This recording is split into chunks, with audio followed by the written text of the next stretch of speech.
She gave him 10 years. 10 years of standing beside a man who looked through her like she was glass. And she told herself that was just how kings loved, that distance meant strength, that silence meant trust. She was wrong. The night of the Moon Festival, Queen Seraphina Vale learned the truth that no woman should ever have to swallow in front of a crowd. She was never his choice. She was his consequence. Watch this story until the very end. Hit that like if you've ever loved someone who is only staying out of obligation, and drop your city name in the comments. You are not watching this alone tonight. But the festival lanterns had been burning since sundown, 300 of them strung between the palace spires like captured stars.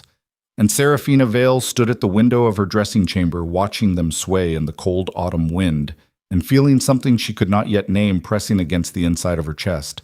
Not dread, not quite. Something older, the way a wolf's ears flatten a half-second before the storm actually arrives. "You're not dressed."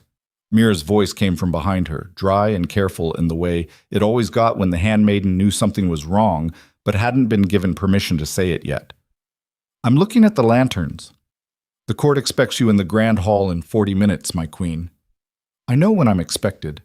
Mira said nothing. Seraphina heard the soft rustle of silk being lifted from the dressing stand anyway, the sound of a woman doing her job because doing her job was the only comfort she could offer. Seraphina let her. She turned from the window and held her arms out like a woman submitting to a ritual she no longer believed in, and Mira began lacing the silver gown up her back with quick, practiced fingers. The gown was the color of moonlight. Ronan had chosen the fabric himself 3 weeks ago, sliding it across the council table during the festival planning meeting with a half-smile that she'd catalogued and stored like a woman who collected small kindnesses because large ones rarely came. "He picked this," she'd said, touching the silk. "The king has excellent taste," one of the council members had offered. She'd smiled. She'd been smiling at things like that for 10 years. Small gestures, occasional warmth, the rare night when he looked at her across the dinner table and something moved behind his eyes that felt almost like tenderness. She'd been building a house out of almost. "Hold still," Mira murmured. "I am still." "Your shoulders aren't." Seraphina breathed out slowly through her nose and made herself stop. She watched her own reflection in the long bronze mirror while Mira finished the lacing, and she studied the woman looking back at her with the detached attention of someone taking inventory. Dark auburn hair pinned at the crown with silver clasps.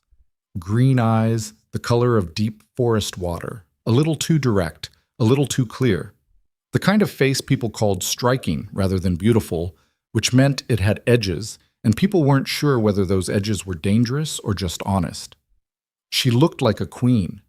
She'd worked very hard for a very long time to make sure she looked like a queen, because in the beginning, when Ronan first brought her to this palace, there had been whispers that she didn't, that she was too young, too quiet, that the mate bond was the only thing keeping her in that position. They weren't entirely wrong, and she'd known it, and she'd spent a decade making sure it became wrong over time. "There's been talk," Mira said quietly. Her voice was almost nothing. Seraphina met her eyes in the mirror. "There's always talk." Different talk, tonight. Mira's hands stilled at the small of Seraphina's back. "About a guest the king brought in from the Eastern Territories 2 days ago. I didn't want to say anything until I was certain, but Evelyn Ashford." Mira's breath caught. "I know," Seraphina said. "I've known for 6 hours. One of the Northern Gate Guards told Commander Aldrich, and Aldrich told me because he's one of the 3 people in this palace who still thinks I deserve to know things that happen inside my own walls." She reached up and straightened one of the silver clasps herself, not because it needed straightening, but because she needed to do something with her hands. She arrived quietly. The king met her carriage at the east entrance himself, not the main gate, not with ceremony, like something he wasn't sure he wanted witnessed. "My queen, don't." Seraphina's voice was level, not cold exactly, something more controlled than cold. "I don't need comfort right now, Mira. I need to think clearly." Mira stepped back. Her eyes were wet. She blinked it away. Seraphina turned from the mirror and picked up her silver circlet from the stand beside the door and set it on her own head, which she knew court protocol said was wrong, but she'd stopped caring about that particular protocol around year 4. "How do I look?" she asked. Mira's jaw was tight. "Like someone they should be afraid of." "Good," Serafina said. "That's what I was going for," and checked. The grand hall of Draven Palace was a brutal room. That was the only honest word for it. High stone ceilings, iron chandeliers burning with enough candles to light a small town. The walls hung with the pelts and banners of every pack Ronin's bloodline had ever absorbed into the kingdom. It was not a room designed to make guests feel welcome. It was designed to make them feel small. Serafina had never felt small in it. That had taken some work. She entered through the upper gallery stairs rather than the main doors, which let her see the hall from above for a moment before descending. And in that moment, she saw everything she needed to see.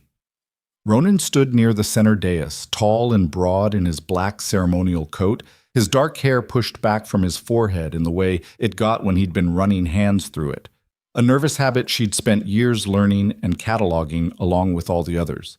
He was laughing at something, a real laugh, the kind that reached his eyes, the kind she'd seen maybe 11 times in their 10 years together and had kept track of because 11 was a number small enough to count.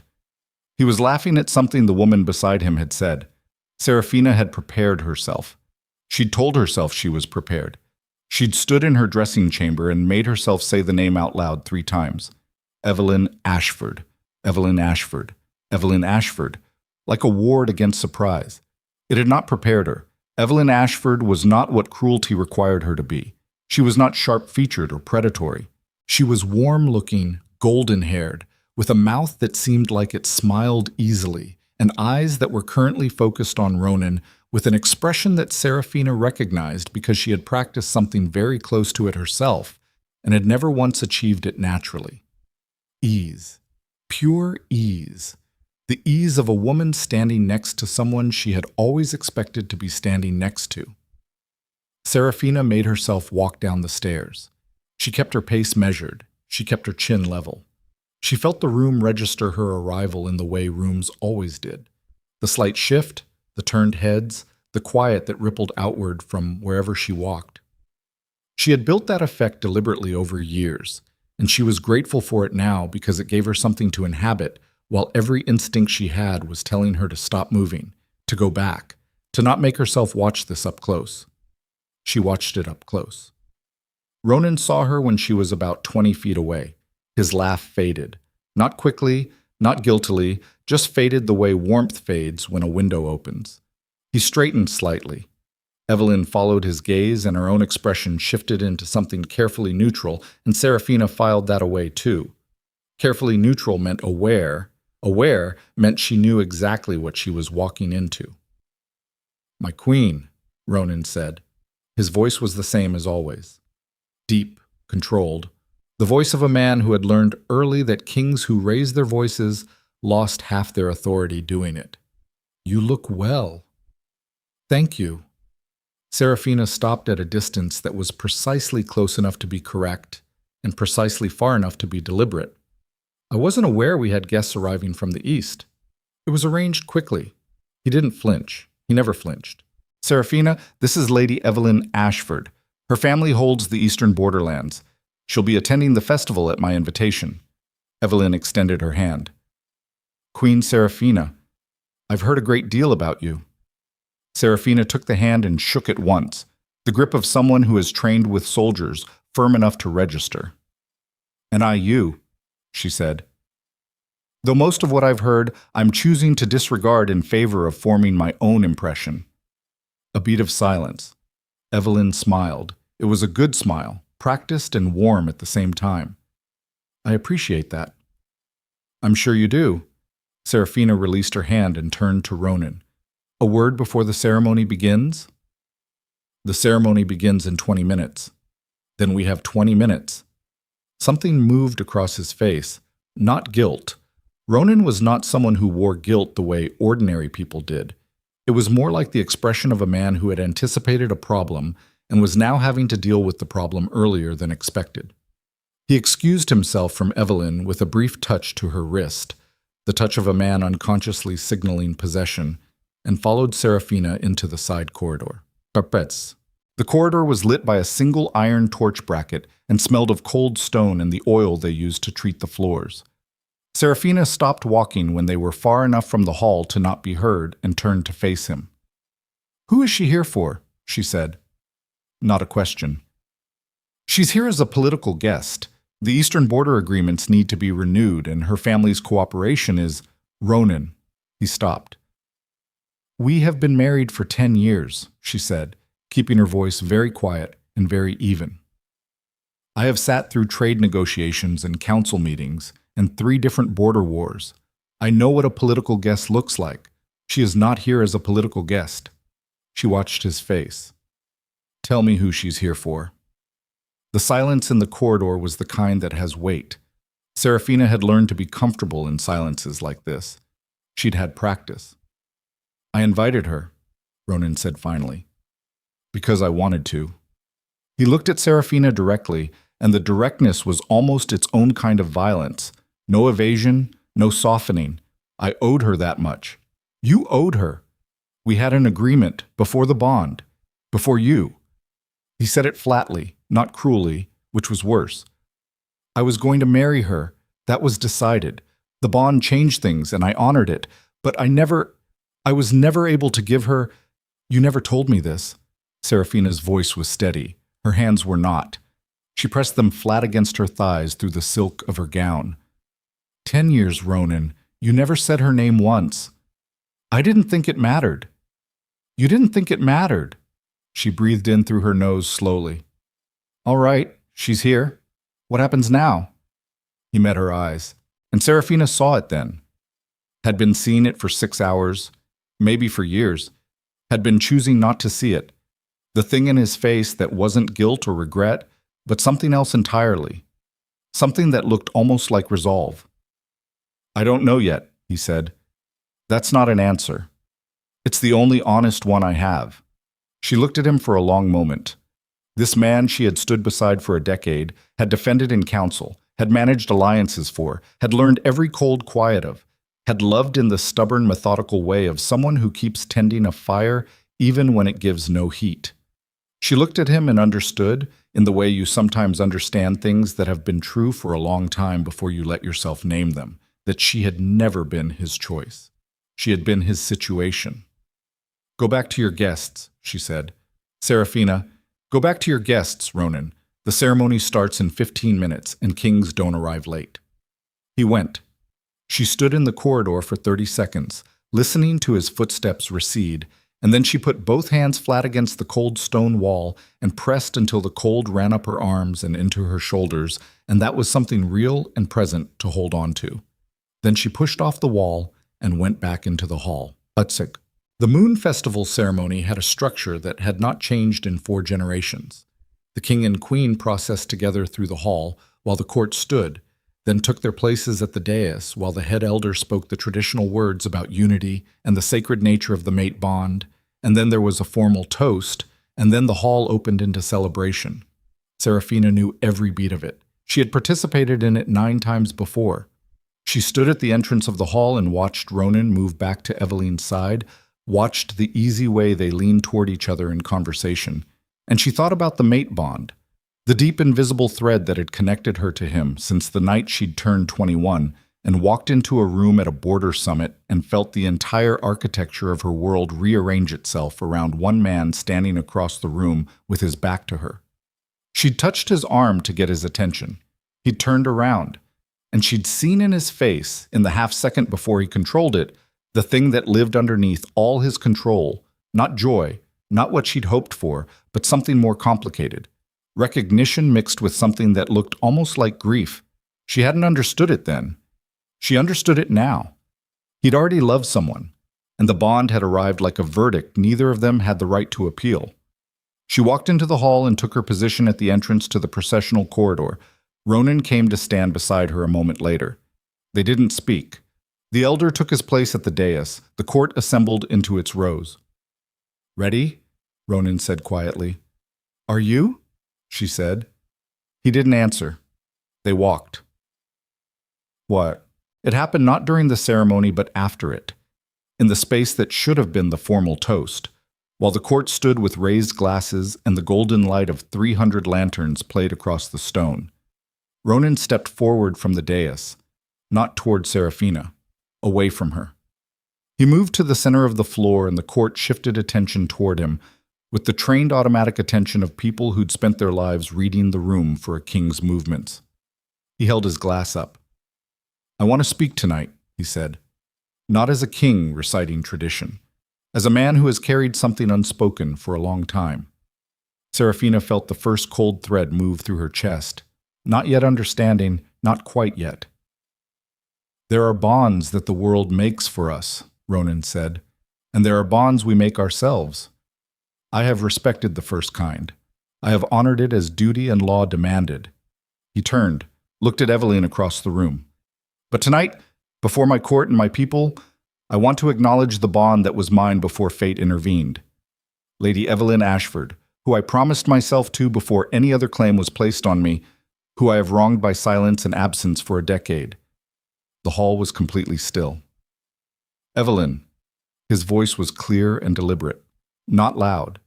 He had never needed loud. "You are the true queen of my heart. You always were. I should have said it before now." The silence in the hall was not the silence of a room that had stopped existing. It was the silence of a room that had become very, very aware of itself. Every pair of eyes moved between Ronan and Evelyn, and then, in the particular cruel choreography of court, toward Seraphina. She felt them land on her like a physical thing.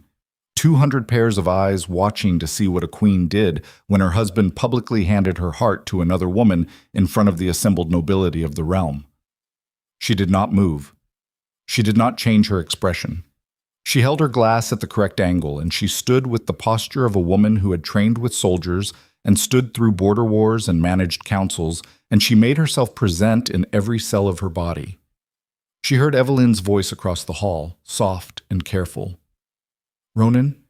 She heard the murmur that went through the court like water through a crack. She heard one of the younger noble wives near the back whisper something to the woman beside her, and she could not hear the words, but she felt their shape. She stood there, and she let all of it happen, and she breathed. Her father had told her once, when she was 12 years old and a girl in her village had tried to humiliate her in front of the harvest crowd, that the only power anyone ever has over your dignity is the power you give them in that first second. "Hold the first second," he'd said. "The rest takes care of itself." She held the first second. She held all the seconds after it. Lord Cassius Vane, one of the senior council members, was standing 2 people to her left. She heard him exhale very quietly, a sound of genuine discomfort, of a man who recognized that something had gone badly wrong in a public space and was recalibrating his associations. She filed it away. She filed all of it away.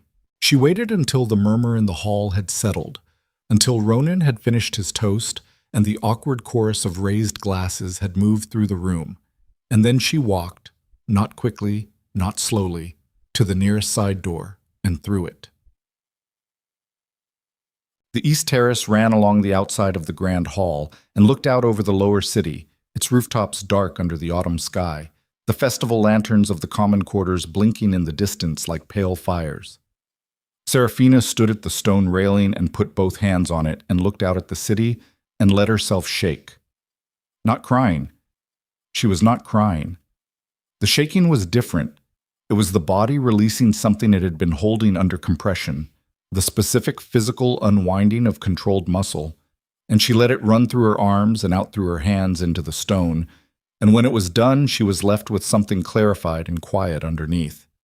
She had been married to this man for 10 years. She had rearranged herself, year after year, to fit the shape of what he needed from her. Politically, publicly, in every way a queen could be molded by the requirements of a king who had never fully turned toward her. She had managed his alliances and fronted his counsels, and stood beside him through 3 wars, and she had done all of it competently, more than competently, and she had kept waiting for the thing that he was going to become for her, for the man that the bond had promised was there somewhere under all that cold, and it had never come. It had never come because it had never been hers to begin with. The door behind her opened. She didn't turn. "You shouldn't have come out here," said Commander Aldrich. His voice was gravel wrapped in old leather, the voice of a man who had been running military operations since before Serafina was born. He stepped up to the railing beside her. He didn't look at her. He looked at the city. It'll read as weakness. Let it read as weakness. She kept her own eyes forward. Right now I need 30 seconds of not being looked at. He grunted. Gave her the 30 seconds. How bad is it in there? She asked. Bad. He didn't soften it. That was what she'd always valued about him. Vane looked like he was doing arithmetic. Lady Forsyth has already pulled 3 of the Western lords into a corner. The Ashford woman is being very careful about where she stands and what expression she's wearing. She's smart. Smart enough to be dangerous. Yes. Serafina's jaw worked. What are they saying? The ones who respect you are angry. The ones who are always waiting for something to shift are... He paused. Shifting. And the ones who never thought I belonged here in the first place. A long silence. They're not trying very hard to hide it anymore, he said. Serafina nodded. She had expected this. She had known this was one of the possible shapes of tonight ever since the guard had told her about the carriage at the east gate, and she had spent 6 hours rehearsing her way through each of those shapes, and here she was in one of them, and what surprised her was not the pain of it. She'd anticipated the pain, but the strange metallic clarity that had arrived along with it. She'd been holding her breath for 10 years. I'm not going back in there tonight, she said. The court will notice. Yes. Let them notice I left. She pushed off the railing and turned to face him, and let them notice I didn't cry. Aldrich looked at her. His expression was the closest thing to open she'd ever seen on him, which wasn't very open, but his eyes were steady, and that was enough. What do you need from me? Tomorrow morning, at first light, I want you to send a message north, unmarked, to Pack Elder Caden at the Ashfall stronghold. Tell him the Queen would like to open the conversation that was postponed 3 years ago. Aldrich went still. The Northern Territories haven't sent envoys in. I know how long it's been. That's why I'm sending first. She straightened the silver circlet on her head. And I need a list of every warrior in the Royal Guard who swore their personal oath to the crown rather than to the king specifically. There's a difference in the wording of the oath, and most people have never bothered to check it. I have. I want that list. He stared at her. I know, she said. Do it quietly. My queen. His voice had changed, not softer, something more like careful, the way you speak to someone you've just realized you've been underestimating. What are you planning? She looked at the dark city below, the festival lanterns swaying in the cold wind, all those small warm lights and all that darkness. I spent 10 years planning how to keep something that was never really mine, she said. Now I'm going to spend some time planning how to leave it intact enough to survive after I'm gone. She moved toward the door, paused with her hand on the iron handle. He called her the true queen of his heart, she said. The words felt very flat when she said them, like stones laid out on the ground to be counted. In front of the full court, in front of the council, the pack lords, the border delegates. She didn't look at Aldrich.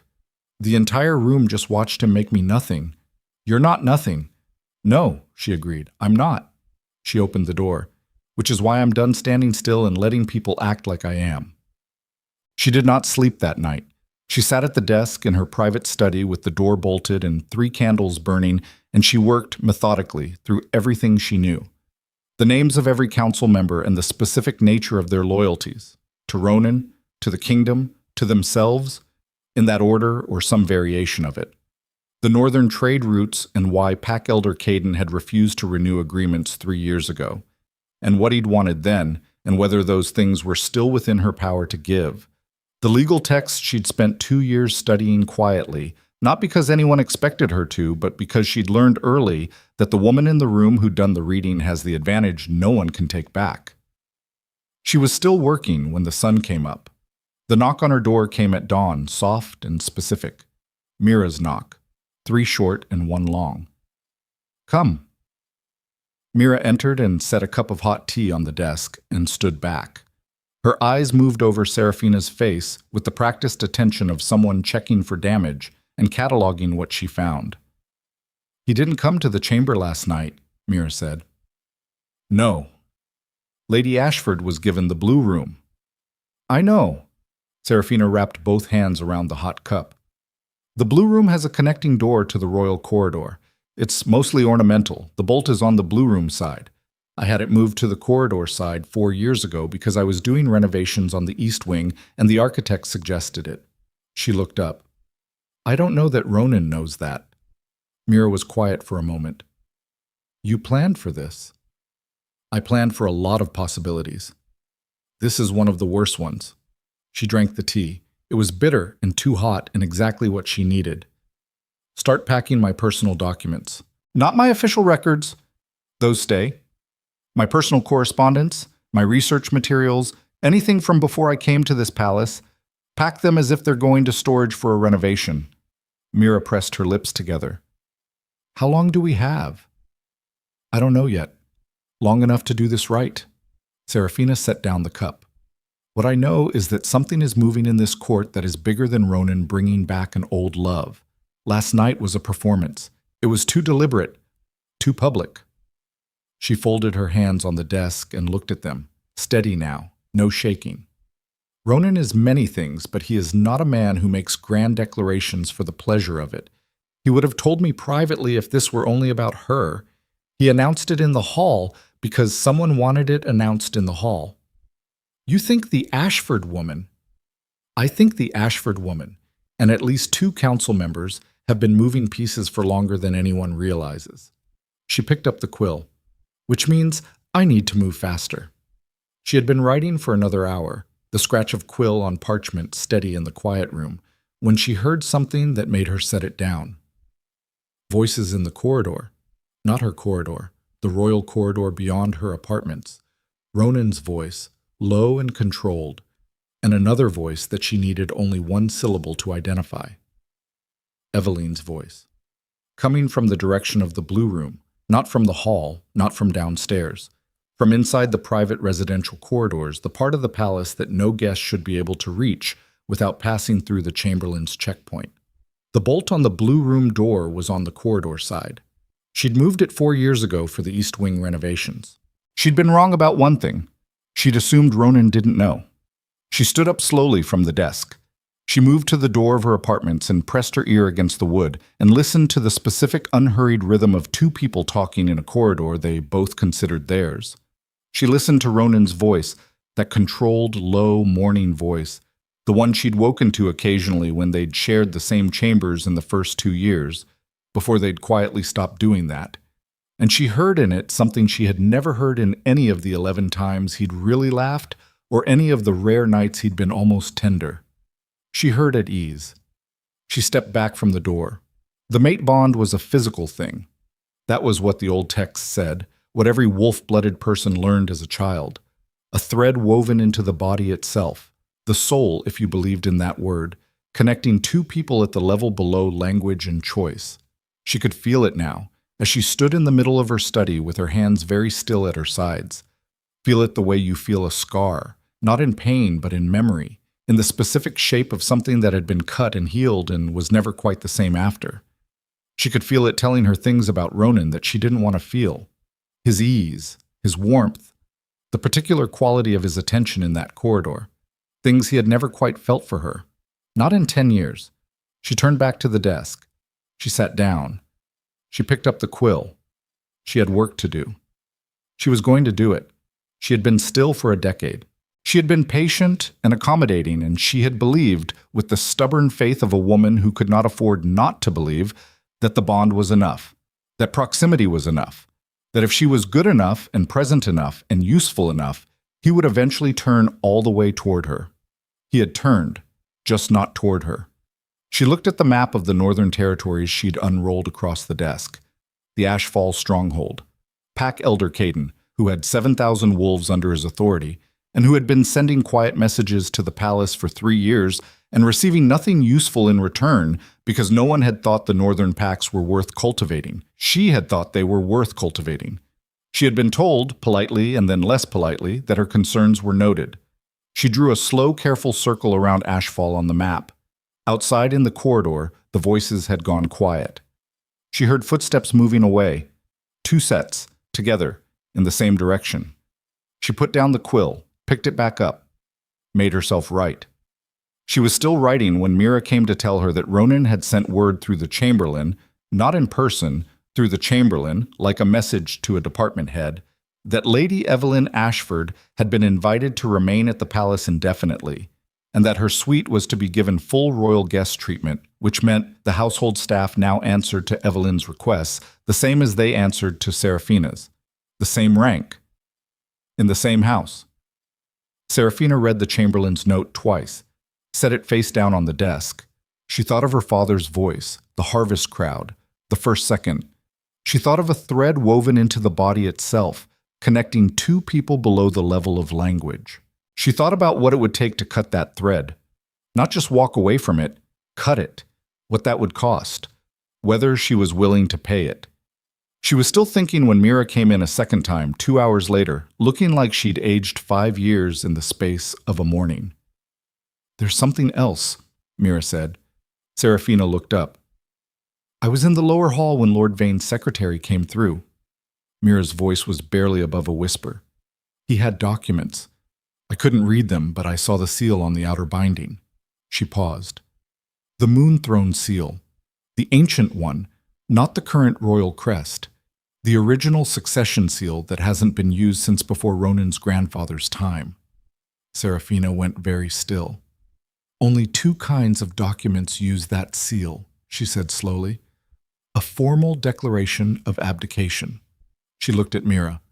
"Or a formal challenge to succession." Mira's hands were pressed flat against her skirt. "The secretary was coming from Lady Ashford's corridor." The room was very quiet. Seraphina Vale, Queen of the Moon Throne, wife of Alpha King Ronan Draven, holder of no power that was legally hers and every kind of power that she'd built herself from nothing, sat at her desk in the thin, cold dawn light with a map of the Northern Territories in front of her and understood for the first time what she was actually dealing with.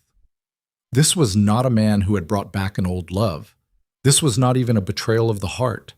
Someone was moving to take the throne.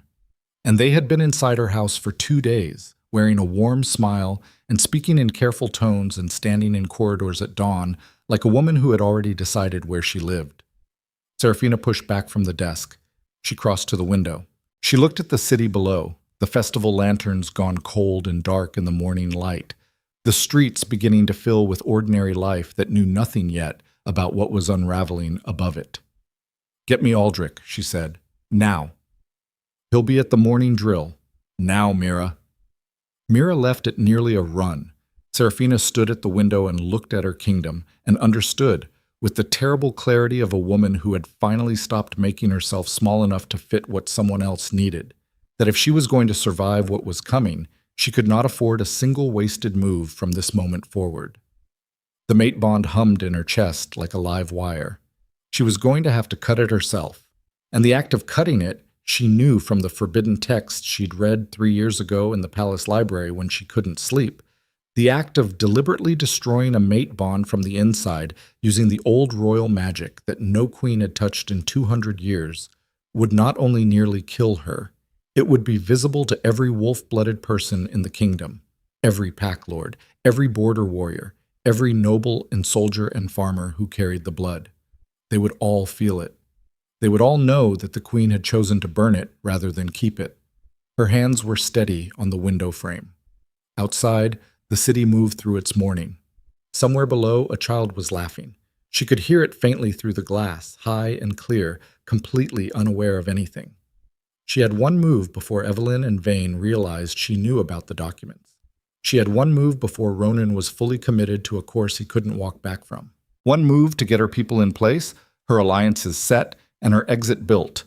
And then, when everything was ready, and not 1 second before, to detonate the thing in her chest that had been the shape of her entire life for 10 years, in front of everyone, on her own terms. She pressed her forehead briefly against the cold glass. Then she straightened up. She had work to do. She thought she had time. She thought she had one move. She had no idea that Ronan had already signed the document that morning, and that before the next sun set over Draven Palace, he was going to do it in public, with the court assembled, with the succession seal visible, and with Seraphina's name written in the rejection line in his own hand. The blood moon ceremony was 6 days away. Someone had moved the schedule. Aldrich arrived in 12 minutes. She knew because she'd been counting. He came through the servant corridor rather than the main approach, which told her he'd already read the room before she'd said a word. And when he stepped into her study and closed the door behind him, he looked at the map on her desk and at her face and said nothing for 3 seconds. "The succession seal," she said. "Vane's secretary, Ashford's corridor, this morning." "I heard." "How long have you known something was moving?" He didn't look away. That was one of the things she valued most about him. Aldrich never looked away when the answer was uncomfortable. 6 weeks, maybe 8. Small things. Vane calling private meetings without putting them on the council ledger. 2 of the border lords from the east receiving financial grants that didn't go through the treasury record properly. He crossed his arms. "I flagged it to the king's secretary 4 weeks ago." "And?" "Was told the discrepancies were administrative." Serafina made a sound low in her throat. Not quite a laugh. "Administrative." She looked back at the map. So Ronan either didn't hear it, or he heard it and decided it wasn't relevant, or he already knew and didn't consider it a problem. The room was very quiet. "Which possibility do you think is most likely?" she asked. Aldrich was quiet for a moment. "I think the king is a man who has wanted something for a long time, and has recently been given a reason to believe he can have it. I think that kind of wanting makes people selective about what they notice." He paused. "I don't think he knows about the succession documents, but I think the people around him have been counting on that." Serafina pressed her index finger to the map. "Ashfall, the northern stronghold, Caden's territory, 7,000 wolves, the resource routes through the mountain passes that connected the northern packs to the rest of the kingdom. If Evelyn's people move for the throne," she said slowly, "they need the council majority first. Vane's already in their pocket. Who else?" "Forsyth is undecided. Merrin will go whichever direction the money moves. The 2 eastern lords are bought." He moved to the desk and stood across from her. "That's 4 of 9. They need 5. They're 1 vote short. For now." She tapped the map. "How many of the royal guard swore the crown oath versus the king's personal oath?" "I checked this morning. 43 out of 200 active. 43 is enough to hold the throne room and the western gate simultaneously." She looked up at him. "If it comes to that." Aldrich was watching her with an expression she'd never quite seen on him before. Or maybe she had, and hadn't known what to call it. "My queen," he said carefully, "what exactly are you building?" "An exit," she said, "and everything I need for that exit to mean something when I take it." He held her gaze for a long moment. Then he nodded once, the nod of a man making a decision that he knows he won't be walking back from. "The northern message. I sent it at first light like you asked. Unmarked, carried by my own man. Caden should have it by nightfall tomorrow." "Good." She rolled the map. "Now I need you to do something harder." "Name it." "I need you to find out exactly what those documents say, not who signed them, what they authorize." She held his eyes. "Because there's a difference between Ronan rejecting the mate bond in a private document and Ronan authorizing a formal challenge to his own succession structure. One is personal, one is legal, and only one of them gives Evelyn's faction the standing to move openly." Aldrich pulled in a slow breath. "If I start pulling at those threads, someone's going to notice. Someone's already noticed. They're just waiting to see whether I notice back." She picked up the quill. "Let them wait a little longer." But she saw Ronan at the midday meal. He sat at the head of the long table in the private dining hall, not the formal one, the smaller one reserved for the inner council and close household, and Evelyn sat 3 seats down on his right side, which was the position that belonged to the Queen's primary advisor, a position that had been empty for 2 years because Serafina had decided she trusted no one enough to fill it. Evelyn sat in it now, casually, the way you sit in a chair that belongs to you. Serafina entered, took her seat at Ronan's left, and reached for the water carafe without looking at anyone. "Serafina." Ronan's voice was level, not warm, not cold. The voice of a man who had made a decision and was now performing normalcy around it. "I wasn't sure you'd join us." "I live here," she said. Evelyn's eyes moved to her. careful, measuring. "Queen Seraphina," she said, "I hope you rested well." "Well enough." "The eastern corridors can be noisy in the mornings. I hope my presence in the blue room hasn't caused any disruption." Seraphina poured her water. "The blue room is perfectly positioned. You'll find it very comfortable." She set the carafe down. "I renovated that entire wing 4 years ago. I paid particular attention to the soundproofing in the corridor walls." A short silence. "That's very thorough," Evelyn said. "I'm a thorough person." Ronan was watching this exchange with the expression of a man who has started a fire and is now mildly surprised by how hot it burns. He picked up his fork. "There's a council meeting this afternoon. Evelyn will be sitting in." Seraphina looked at him directly. "On what authority?" "Mine." "She holds no council position. She's a guest of the crown." "She holds my invitation." His voice sharpened slightly. Not much. Just enough to signal that he'd anticipated this and had already decided the answer. "Which is sufficient." "It isn't," Seraphina said. "Legally, the council charter requires that all observers be approved by 3 sitting members. You know this because I'm the one who updated that charter 6 years ago after the Vane information breach." She picked up her fork. "I'll need the approval on record before the meeting." The table was very quiet. 3 household staff stood along the far wall, perfectly still in the way trained staff do when they are trying to become invisible. Ronan looked at her for a moment. Something moved in his face, not quite anger, more like the expression of someone recalibrating. "Fine," he said. "I'll have it recorded." "Thank you." She ate. Evelyn said nothing. She looked at her plate and her expression was composed and pleasant and told Seraphina absolutely nothing, which told Seraphina more than a visible reaction would have. This woman had been prepared for resistance, which meant she'd been briefed, which meant someone had told her to expect the queen to push back and had told her how to handle it. Seraphina ate her meal and kept her eyes down and catalogued everything. But she did not go to the council meeting. She sent word through the chamberlain that she had administrative matters requiring her attention, which was language the court understood as deliberate absence, and she spent the 2 hours of the meeting in the palace library instead, in the restricted section that required the queen's seal to enter, reading a text that she'd read once before 3 years ago and set aside because she'd hoped she'd never need it again. The Compact of the Moon Throne. The original founding document. Not the modern transcription, the actual parchment, 300 years old, kept behind glass in the second case on the left. The one nobody ever looked at because the ceremonial copy in the council chamber was easier to read and contained all the same language. Except it didn't. Contain all the same language. There were 2 clauses in the original that had been quietly omitted from the modern transcription. Whether this was accidental or deliberate, she didn't know. But she knew they existed because she'd found them 3 years ago when she couldn't sleep and had started reading as a way of occupying her brain until morning came. The first clause concerned the mate bond and the throne.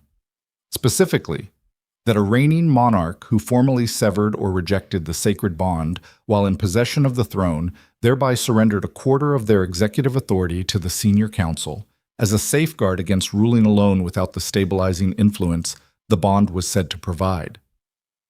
She'd thought about this clause for 3 years, about its implications, about what it would mean if Ronan rejected the bond. A quarter of his executive authority transferred to the council, 4 votes out of 9 already in Evelyn's faction's pocket. 1 more, and they had the majority. And a weakened king operating at 3/4 authority, trying to manage a court that had just watched him publicly humiliate his queen, with a woman standing at his shoulder whom half the council had already decided to treat as their new patron. She stood at the glass case and looked at the parchment and understood the architecture of it. Not passion, not love. A mechanism. Evelyn and Vane and their faction hadn't arrived 6 weeks ago and started moving pieces because Ronan had suddenly rediscovered his feelings. Ronan's feelings were real. She believed that, hated that she believed it, but she did. They were real, and they were exactly what this faction had needed to find and exploit. They'd found a king who loved someone he couldn't have. They'd given him permission to reach for her, and in the movement of that reaching, they were going to catch everything that fell. She stepped back from the case, Her chest ached, the mate bond sitting in it like a coal, not hot, just constant, the specific dull pressure of something that had been there so long she'd stopped noticing it until it started to cost her. She thought about what it would feel like to choose to burn it. She thought about the clause.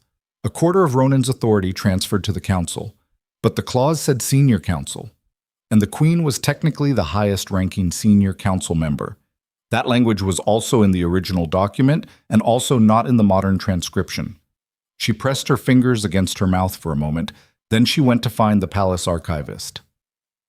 The afternoon ran into evening, and the evening brought something she hadn't anticipated. Ronan came to her chambers. He knocked. He never knocked. He was the king. He didn't knock anywhere in his own palace. But he knocked on her door at the 7th hour, and she opened it, and he was standing in the corridor without his ceremonial coat, in the plain dark clothes he wore when he wasn't performing kingship, and he looked tired in a way she'd seen maybe twice before. "Can I come in?" he said. She stepped back. He came in and she closed the door, and they stood in the middle of her sitting room, and neither of them sat down. "The council meeting," he said. "You weren't there." "I had other work." "You've never missed a council meeting. First time for everything."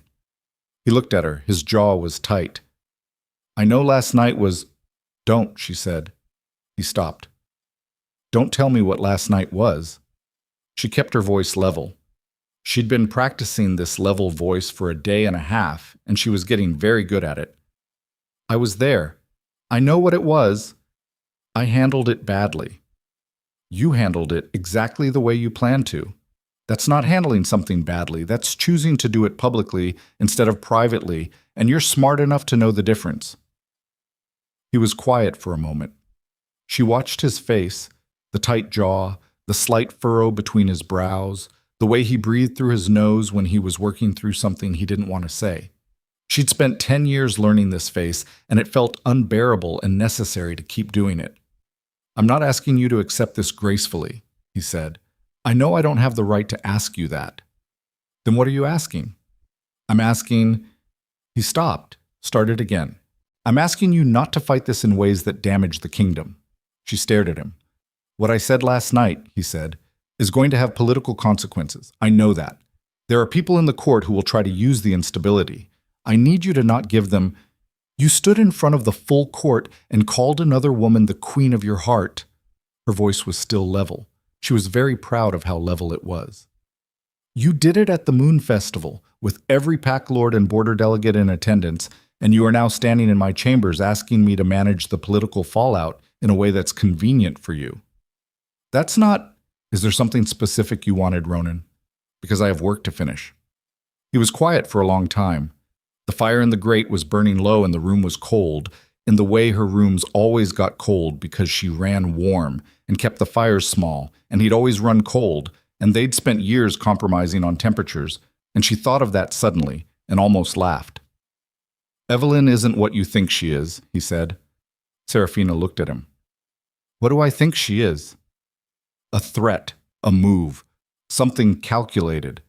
He met her eyes. "She's not. She's someone I owe a debt to, and I'm trying to do right by her. That's all this is."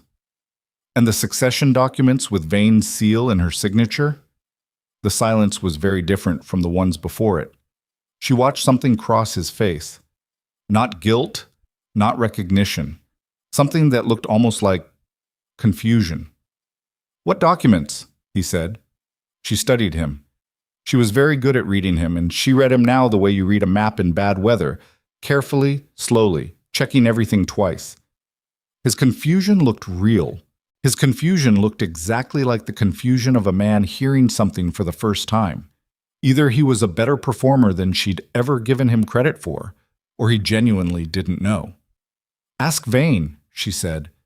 "Ask him what's been moving through his secretary's hands for the last 6 weeks. Ask him why it requires the original succession seal." She kept her voice completely flat. "And when you have that conversation, do it somewhere you're sure isn't overheard." He was very still. "What are you saying?" he said. "I'm saying that the woman you've brought into this palace to honor a debt to may have people around her who have different ideas about what she's here for." She picked up the stack of papers from her desk. I'm saying you should find out who you've actually invited in before you sign anything. She turned toward the inner study. Serafina. His voice was different. The control had shifted. Not broken. Ronan's control never broke, but changed in the way metal changes when it's been put under enough heat. If what you're saying is true, it's true. She stopped but didn't turn around. I don't say things I'm not sure of. You know that. She heard him exhale. What do you want from me? He said. The question was very quiet. She turned around then. She looked at him. This man, the thread in her chest, the 10 years, the 11 laughs, the cold corridors, all of it. And she said clearly and completely without anger, because the anger had burned down to something colder and more useful hours ago. I want you to stay out of my way while I protect your kingdom from the people you let in through your own front door. She held his gaze. And I want you to understand that I'm not doing it for you. I'm doing it because this kingdom has people in it who deserve better than what's about to happen to them if Vane's faction gets what they want.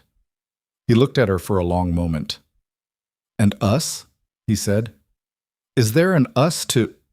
No, she said, not cruelly, just completely. There isn't. There hasn't been. I just stopped pretending otherwise. She went into the study and closed the inner door. She stood with her back against it and pressed both hands flat to the wood and held herself very still while the mate bond pulled tight in her chest like a wire under tension, and she breathed through it, slow and deliberate, until it settled back into its dull, constant weight. She had said it. She had said it out loud to his face, and the world had not ended. She was still standing. Her hands were cold and her chest hurt, and she was still standing.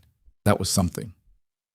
Aldrich's message came through Mira at the 9th hour, passed as a laundry note, 3 lines of text in the shorthand they'd developed over years of needing to communicate without documentation. She read it twice. Then she burned it in the grate. The succession documents were not, as she'd feared, a formal challenge to Ronan's rule. They were something in some ways more dangerous. They were a formal petition for the Ashford family to be recognized as co-ruling nobility with rights of succession, rights that, under the original compact's obscure 4th clause, would position Eveline as a legal heir to the throne independent of the mate bond entirely. Not a coup. Not yet. A legal foothold. The kind that looks legitimate until the moment it's used to stand on. And Vane had 3 of the council's signatures already. He needed 1 more for the petition to be submitted. Serafina sat in her cold study and thought about the blood moon ceremony 6 days from now. About what Aldrich had said. Someone had moved the schedule.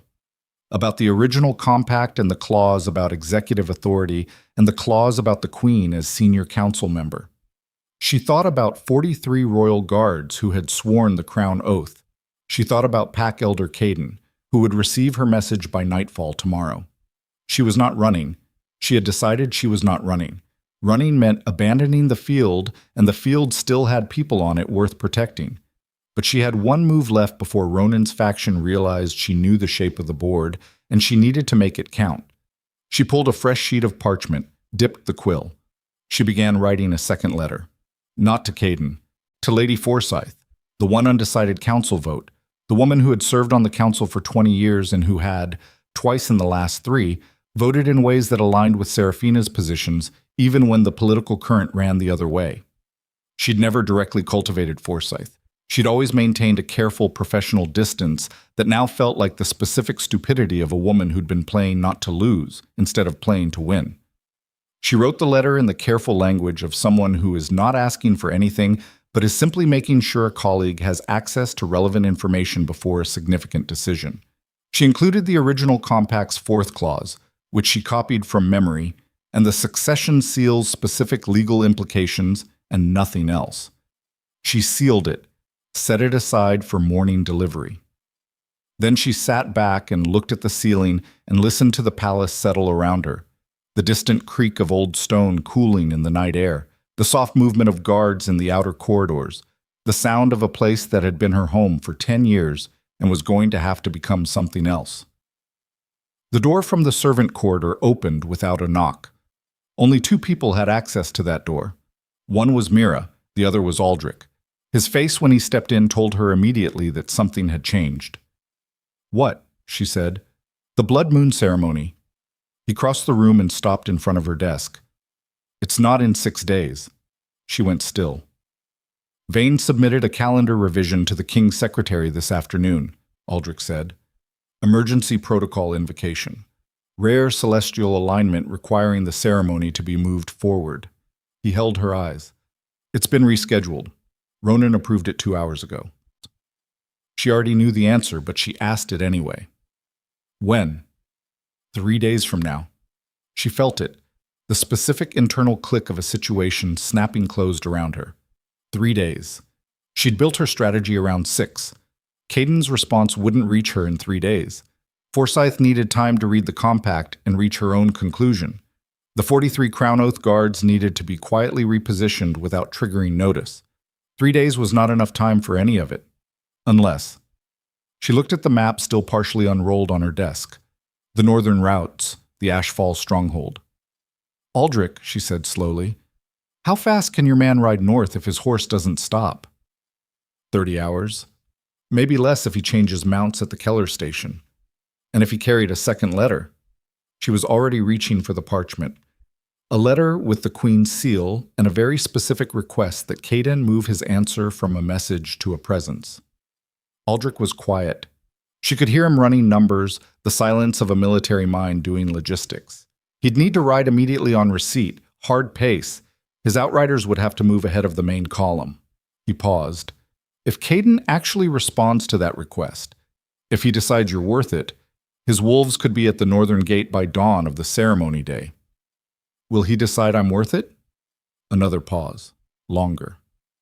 You've done 3 things in the last 5 years that directly benefited the northern packs and cost you political capital with the eastern lords to do them.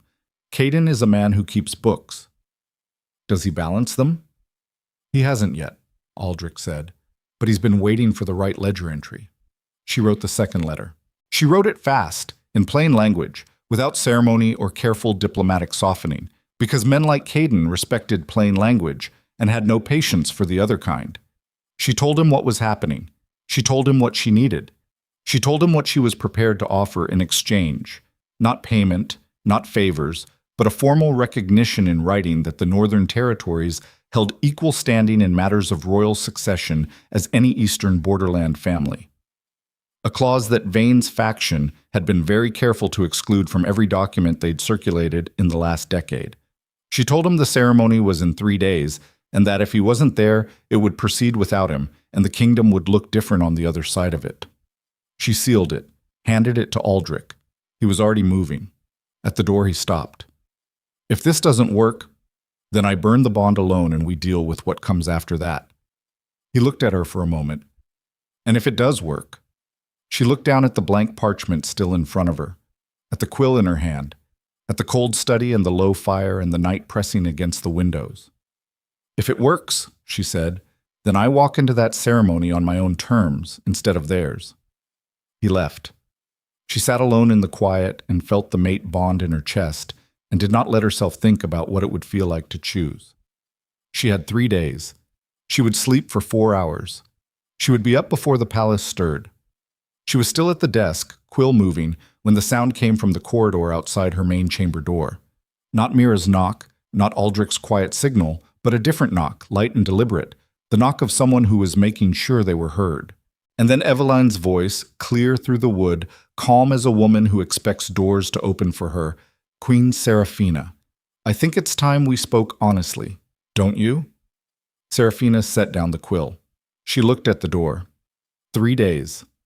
A ceremony moved forward by someone who needed to be ready before she was. A petition 1 signature away from submission. A king who might or might not know what was being done in his name. 43 guards, an unanswered letter, a man riding north in the dark. And the woman who had started all of it, standing outside her door at the 10th hour, asking for honesty. Seraphina stood up slowly, smoothed her dress, walked to the door. She opened it. Seraphina opened the door and looked at Eveline Ashford and said nothing. That was the first move. Silence. The kind that puts the weight of the next word on the other person and keeps it there until they either fold under it or show you exactly what they're made of. Evelyn didn't fold. She stood in the corridor in a pale dressing robe, her golden hair loose, and she looked like a woman who had rehearsed this moment carefully enough that she no longer needed the rehearsal. Her hands were still at her sides. Her expression was open in the deliberate way of someone who has decided that openness is the most disarming weapon available. "May I come in?" she said. "No," Serafina said. A brief pause. Evelyn recalibrated smoothly. "Then we'll speak here, or we won't speak at all." "We need to." Evelyn's voice was quiet and level. Not pleading, not aggressive, measured. "I think you know things are moving faster than either of us planned for. And I think you're smart enough to understand that fighting each other right now benefits exactly one group of people, and it isn't either of us." Serafina studied her. The corridor was dark, one torch bracket burning low 20 feet away, and in that light, Evelyn's face was harder to read than it had been in the hall. She was choosing that. The low light was deliberate. This woman had picked the 10th hour and the dim corridor the same way she picked everything, with intention wrapped in the appearance of ease. "Say what you came to say," Serafina said. "Vane is going to move against Ronan," Evelyn said. "Not with me, without me. I found out 2 hours ago that the petition has been submitted already. They didn't wait for the 5th signature. They forged it." Serafina went very still inside. Outside, she did not move at all. "And you're telling me this because," she said, "because I am not what you think I am." Something shifted in Evelyn's face, not breaking, more like a surface crack in something that had been under pressure for a long time. "I came here because Ronan asked me to. That's true. But Vane approached my family 6 months ago with a proposal I never agreed to, and I have been trying to find a way out of it since before I ever set foot in this palace." "You've been trying to find a way out of a coup for 6 months, and your solution was to come to the palace at the center of it." "My solution was to get close enough to the information to stop it." Her voice stayed level, but something in it tightened. "Which is a thing you might understand better than most." Serafina looked at her for a long moment. She was aware of several things simultaneously. The weight of the mate bond in her chest, the letter riding north in the dark, the 3 days now closing toward 2, the specific quality of Evelyn's hands that were slightly too still, in the way hands get when a person is working very hard not to show what they're feeling. "If you're telling the truth," Serafina said, "you'll have documentation." "I have enough." "Then give it to Aldrich, tonight. Everything you have, without conditions." Evelyn held her gaze. "And in exchange?" "In exchange, I don't assume you're lying. That's not much to offer." "It's everything I have right now," Serafina said. "You want trust? You buy it the same way everyone does. You pay for it first and you hope the ledger balances later." Another pause. Evelyn breathed in through her nose, a slow, deliberate breath, and then she nodded once. "I'll have it sent to your man within the hour." She turned to go, stopped, turned back. "He does love me," she said. Not cruel, not triumphant, almost tired. "I want you to know I know that doesn't make it right. What he did to you in that hall. I didn't ask for that. I wouldn't have." She looked at Serafina directly. "For what it's worth," Serafina looked at her for one long second. "It's worth nothing right now," she said. "Send the documents." She closed the door. She did not sleep. At the 2nd hour of the morning, Aldrich came with Evelyn's materials, and she and Aldrich sat at the desk in the cold study and went through them page by page, and what she found was worse than what she'd expected and better than what she'd feared. Worse, Vane had not forged 1 signature. He had forged 3. The petition had been submitted to the kingdom's legal registry, not the palace registry, the independent one in the lower city, the one that processed documents without requiring royal knowledge, with a full 5-signature council approval. On paper, it was complete. On paper, Evelyn's right to co-ruling succession was already recorded. Better, Evelyn had kept copies. Originals, not transcriptions, with the specific ink dates and the scribe's seal that would prove to anyone who looked closely that the documents had been prepared before Evelyn arrived at the palace, before Ronan made his declaration at the festival, Before anyone could claim this had been a spontaneous political response to anything, this had been in motion long before Ronan decided to bring Eveline home. She had been used as the vehicle. Serafina sat with that for a moment. The specific architecture of it. Find a king with an old wound, open the wound, walk someone through the door the wound created, and while everyone watches the door, move through every other entrance in the building. Ronan doesn't know, she said. Almost certainly not. Aldrich turned over one of the pages. This was built around him, not with him. He's going to feel like an idiot. He should. He can't afford to feel like an idiot right now. We need him functional. She pressed her fingers to her mouth. The mate bond was pulling again. That dull, insistent wire, reminding her of his confusion when she'd mentioned the documents, the specific look on his face of a man hearing something that rearranges the room. He has to be told tonight. If we tell him tonight, he'll move immediately. Vane will know within hours that the information is out. If we don't tell him tonight, the ceremony is in 2 days and he walks into it believing Eveline is exactly what he thinks she is. She looked at the documents, and the first time he finds out differently will be when Vane makes his actual move and Ronan is standing on that platform with no preparation and no plan. Aldrich was quiet. We tell him tonight, she said, but we control the room. She knocked on Ronan's chamber door at the 3rd hour. He opened it himself. He was still dressed, which told her he hadn't slept either, and his eyes moved over her face with the rapid reading of a man who had learned to assess threat levels quickly. We need to talk, she said. Now, not tomorrow. He stepped back. She came in and Aldrich followed, and Ronan looked at Aldrich, and something shifted in his expression. The presence of his commander at this hour, combined with the specific quality of Serafina's stillness, was enough to tell him this was not a conversation about their marriage. Sit down, Serafina said. I'll stand. Ronan, her voice was very quiet. Sit down. What I'm about to show you is going to make you want to move fast, and you can't move fast yet. I need you sitting. He sat. She laid the documents on the table in front of him. She stood back and let him read. She watched his face while he did. She had spent 10 years learning to read this face, and she used every bit of that knowledge now, tracking the precise sequence of what moved through him. First confusion, the slight furrow of a man whose brain is running 2 tracks simultaneously because what he's reading doesn't match what he believed. Then recognition, the moment it clicks into a shape he understands. Then something cold and very still that settled over his features like ice forming on still water. He read the whole stack. He turned pages carefully. He went back twice to check specific sections. When he finished, he set the last page down flat on the table and sat with his hands on either side of it and breathed. Vane, he said. Vane. And at minimum 2 of the Eastern Lords. And Eveline. His voice was controlled but barely. Eveline brought us the documents. He looked up. That could be. I know what it could be. I made the same call. Aldrich spent 3 hours verifying the ink dates against the registry timestamps. She held his gaze. The petition was registered before she arrived here. She was already inside this before she came through your gate. Someone used what you felt for her to move her into position, and she either figured that out late or she let it happen longer than she should have and then got scared. He pushed back from the table.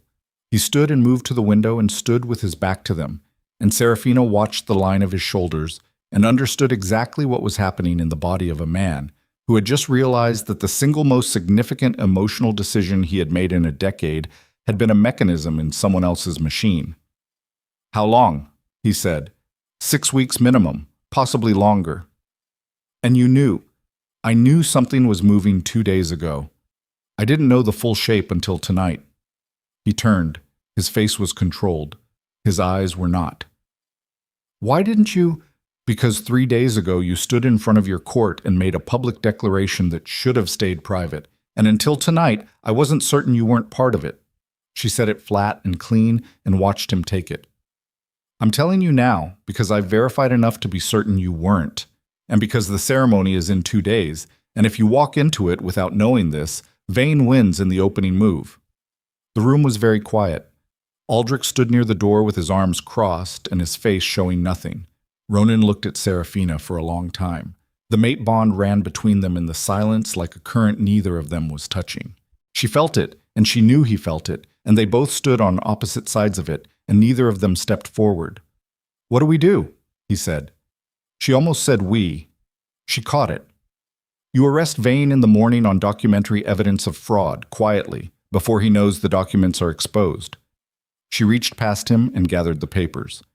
"You call the legal registry and place a hold on the petition filing pending royal review, which you're entitled to do under the Compact's 7th article. You get the 2 Eastern lords into separate rooms and you make very clear to each of them independently that their cooperation now is the only thing that keeps their lands out of seizure proceedings." "And the ceremony?" She paused. "The ceremony proceeds," she said. "On schedule. 2 days from now. Because if you cancel it, every pack lord and border delegate who traveled to be here reads it as the throne destabilizing, and that's the one thing Vane's faction needs to finish what they started, even without their legal foothold. And you'll—" He stopped. She looked at him. "I'll be there," she said. "I'll stand where I always stand, and I'll do what I've always done." She held his gaze. "You owe me a debt after this, Ronan. I want you to understand that. Whatever happens between us personally, you owe me the acknowledgement that I protected this kingdom when I had every reason to let it burn." He held her gaze. Something in his face broke slightly. Not collapse, more like a fracture, the kind that tells you a thing is structurally compromised without yet falling apart. "I know," he said. It was very quiet. "Good." She picked up the documents. "Get some sleep. You have arrests to make in the morning." She left. She was wrong about one thing. She found out at the 8th hour the next morning when Aldrich came to her with a face that told her immediately the night had gone sideways. Vane had not been arrested. Vane had not been at his chambers when Ronan's guards arrived. His rooms were empty, cleared in the night, his secretary gone, his personal seal missing from its case. Someone had told him. She stood in her study with that information and ran through the list of people who had known about the arrest order. Ronan, Aldrich, herself, the 3 guards Aldrich had personally briefed at dawn, and Evelyn, who she had told nothing directly, but who had been in this palace for 3 days and knew its rhythms, knew that documentation presented at the 3rd hour of the morning preceded action before dawn. She had not given Evelyn enough credit, or she had given her exactly the right amount, and Evelyn had spent it on something Serafina hadn't accounted for. She did not know yet which one it was. She needed to know before the ceremony tomorrow. Aldrich was watching her work through it. "He'll move faster now," he said. "Without the legal foothold, he needs something else. Something visible and immediate." "The ceremony," she said. "The ceremony." He nodded. "If he can disrupt the ceremony publicly, create enough chaos that the throne appears ungoverned, he doesn't need the petition. He invokes emergency succession protocol, and with 3 council votes, he can demand a regency review. He doesn't have 3. He has 2 with the forgeries exposed. He has 2 confirmed. Marin's vote is still available." He paused. "Marin's daughter has been betrothed to a Vane family nephew for 6 months. We just found out this morning." She breathed out slowly. "Marin," she said. "Of course. If Vane walks into that ceremony tomorrow with Marin in his pocket, then he has 3 votes and emergency protocol becomes viable." She crossed to the window. The city was alive in the morning light, ordinary and unaware. "Caden?" "No word yet." "How long?" "Best case, we hear something by nightfall. But even if he rides immediately, he won't be here by the ceremony." She pressed her palm flat against the cold glass. "I know. I knew that yesterday. It was always a reach." She stood there and let herself feel the full weight of it, the things she'd been managing around the edges since the beginning, the specific shape of a situation where every move she'd made had been correct and the ground had shifted anyway. Vane had run. The ceremony was tomorrow. Marin was bought. Caden was in transit or wasn't coming, and she wouldn't know until tonight. And the mate bond was still in her chest, still pulling, still the same dull constant pressure it had been for 10 years. And she was going to have to make the decision she'd been building toward, regardless of whether the conditions were right. Because the conditions were never going to be right. She understood that now, with the brutal clarity of a person who has spent a very long time waiting for the right moment and has finally understood that some things have to be done in the wrong moment or they don't get done at all. She turned from the window. "Get me the compound from the archive case," she said. "Third shelf, the copper box with the moon seal." Aldrich went very still. "My queen, the royal forbidding compound, the one that's been sitting in that case for 200 years because no queen has needed it." She met his eyes. "I need it tonight, before the ceremony. That compound is the catalyst for the bond severance working. If you use it, I know what it does. It will nearly kill you. The texts are very clear. I know what the texts say. I wrote a summary of them in this very room 3 years ago at 4 in the morning when I couldn't sleep." Her voice was completely flat. "The pain is severe. It will be visible to every wolf-blooded person within range of the palace. It will register in the bond like a shockwave." She breathed. "Which means that when it happens, every pack lord and border delegate in that ceremony hall is going to feel it, and every single one of them is going to know exactly what it was." Aldrich looked at her. He was very still. "That's what I'm counting on," she said. "Vane needs chaos. He needs the throne to look ungoverned. He needs the ceremony to fracture into something uncontrolled that he can step into." She held Aldrich's gaze. "I'm going to give him chaos, but I'm going to be the one who controls it." "And Ronan," he said, "he'll feel it too. Severance from both ends. He'll survive it." Something moved across her face that was not quite grief and not quite anger, and had no clean name. "He's strong enough. He'll survive it, and then he'll have to stand in that hall knowing what I did and why I did it, and every person in that room will be watching him, and whatever he does next will tell the entire kingdom exactly who he is." She looked at the window one more time, the city below, all those ordinary lives and all that ordinary morning. "Get me the compound," she said. Aldrich left. She stood alone in the quiet study and pressed one hand flat against her chest, against the place where the bond lived, the wire, the weight, the thread woven into the body itself.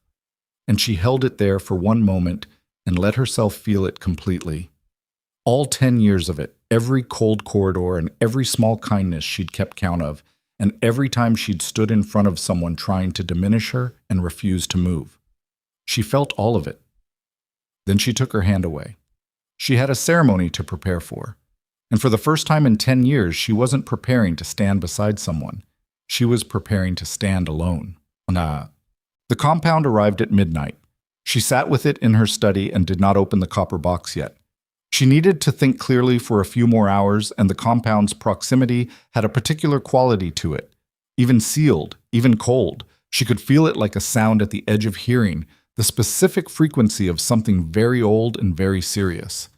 She was reading through the original compact one last time when Mira knocked and entered. "Someone's at the east gate," Mira said. Serafina looked up. A rider, unmarked, hard-ridden, came in fast. Mira's voice was careful. "He's asking for you directly.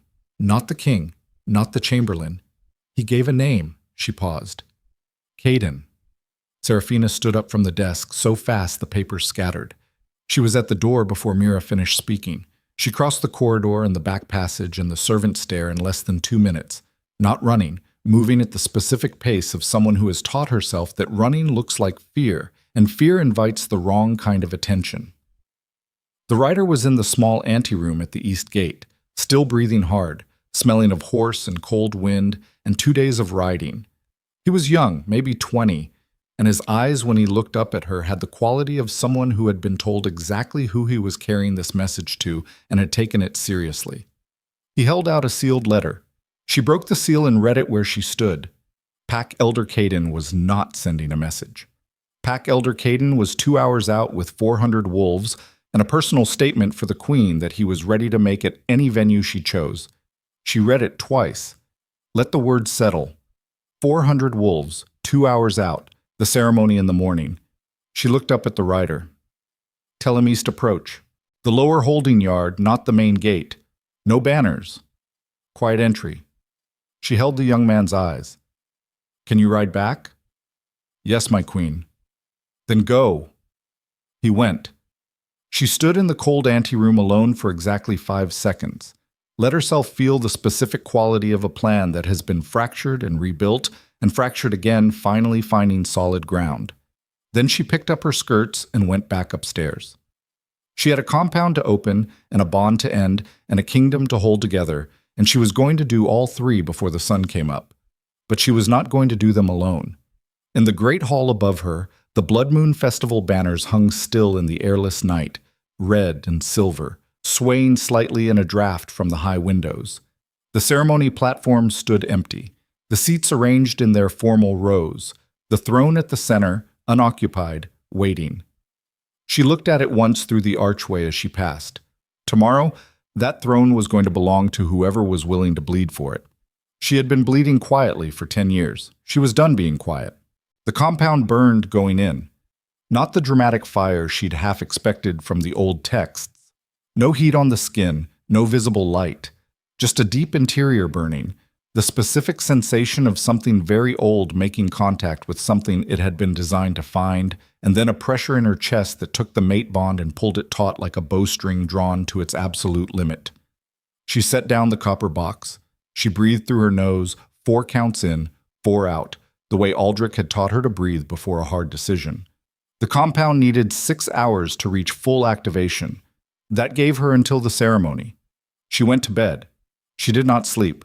She lay on her back in the dark and felt the bond tighten incrementally, and thought about 400 wolves moving through the dark, 2 hours out, and thought about Ronan in his chambers knowing what she'd decided, and thought about nothing at all for long stretches when the pressure in her chest got bad enough to require full concentration just to keep her breathing level. At the 4th hour, she gave up on the dark and lit the candles and sat at the desk until dawn came gray and cold through the windows. She dressed herself. No Mira for this. Mira would want to help, and helping meant slowing down, and she could not afford to slow down. She put on the silver gown from the Moon Festival because she had worn it the night her world ended, and she was going to wear it the night she decided what came after. She set the circlet on her own head. She looked at herself in the bronze mirror for exactly 3 seconds. She looked like someone who had already made the hard choice and was now living past it. Good enough. Matsut. Kaidan arrived at the East Holding Yard at the 6th hour, before the palace was fully awake. He was not what she'd pictured from his correspondence.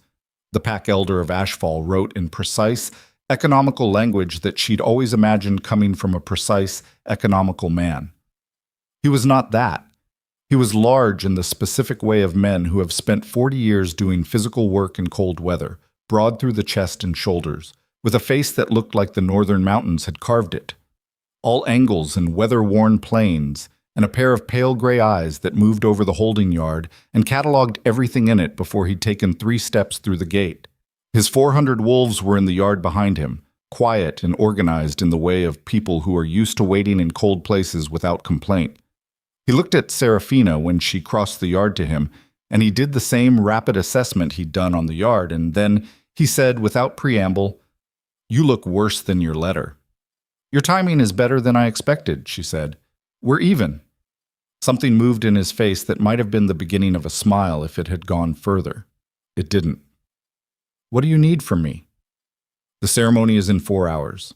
Lord Vane has run, but he hasn't gone far. A man who needs the ceremony to make his move doesn't leave before the ceremony. He has Marin's vote, and he needs the hall to fracture so he can invoke emergency succession." She looked at him directly. "I need your wolves positioned at the north and west approaches before the hall opens. I need them visible. Not aggressive, visible. The pack lords inside need to see northern presence before they sit down, and I need Vane to see it before he decides what his opening move is." Caden crossed his arms. "And in exchange, the recognition you promised. In writing, signed by the Queen. Today, before the ceremony, not after." She held his gaze. "I'm not asking you to trust the outcome. I'm asking you to trust the document in your hand." He looked at her for a moment. "You're going to burn the bond." It was not a question. He'd felt it. The compound's activation, the tightening, readable to any wolf-blooded person within range as clearly as a signal fire. She hadn't tried to hide it. "Yes," she said. "That's going to knock half my wolves to their knees when it hits."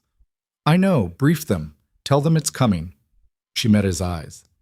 "It'll knock everyone in that hall to their knees. That's the point." He was quiet for a moment. You're using your own pain as a weapon. I'm using the fact of my choice as a statement, she said. The pain is a side effect. He looked at her for a long moment with those pale gray eyes that had spent 40 years reading terrain and deciding which ground was worth holding. All right, he said. Show me the document.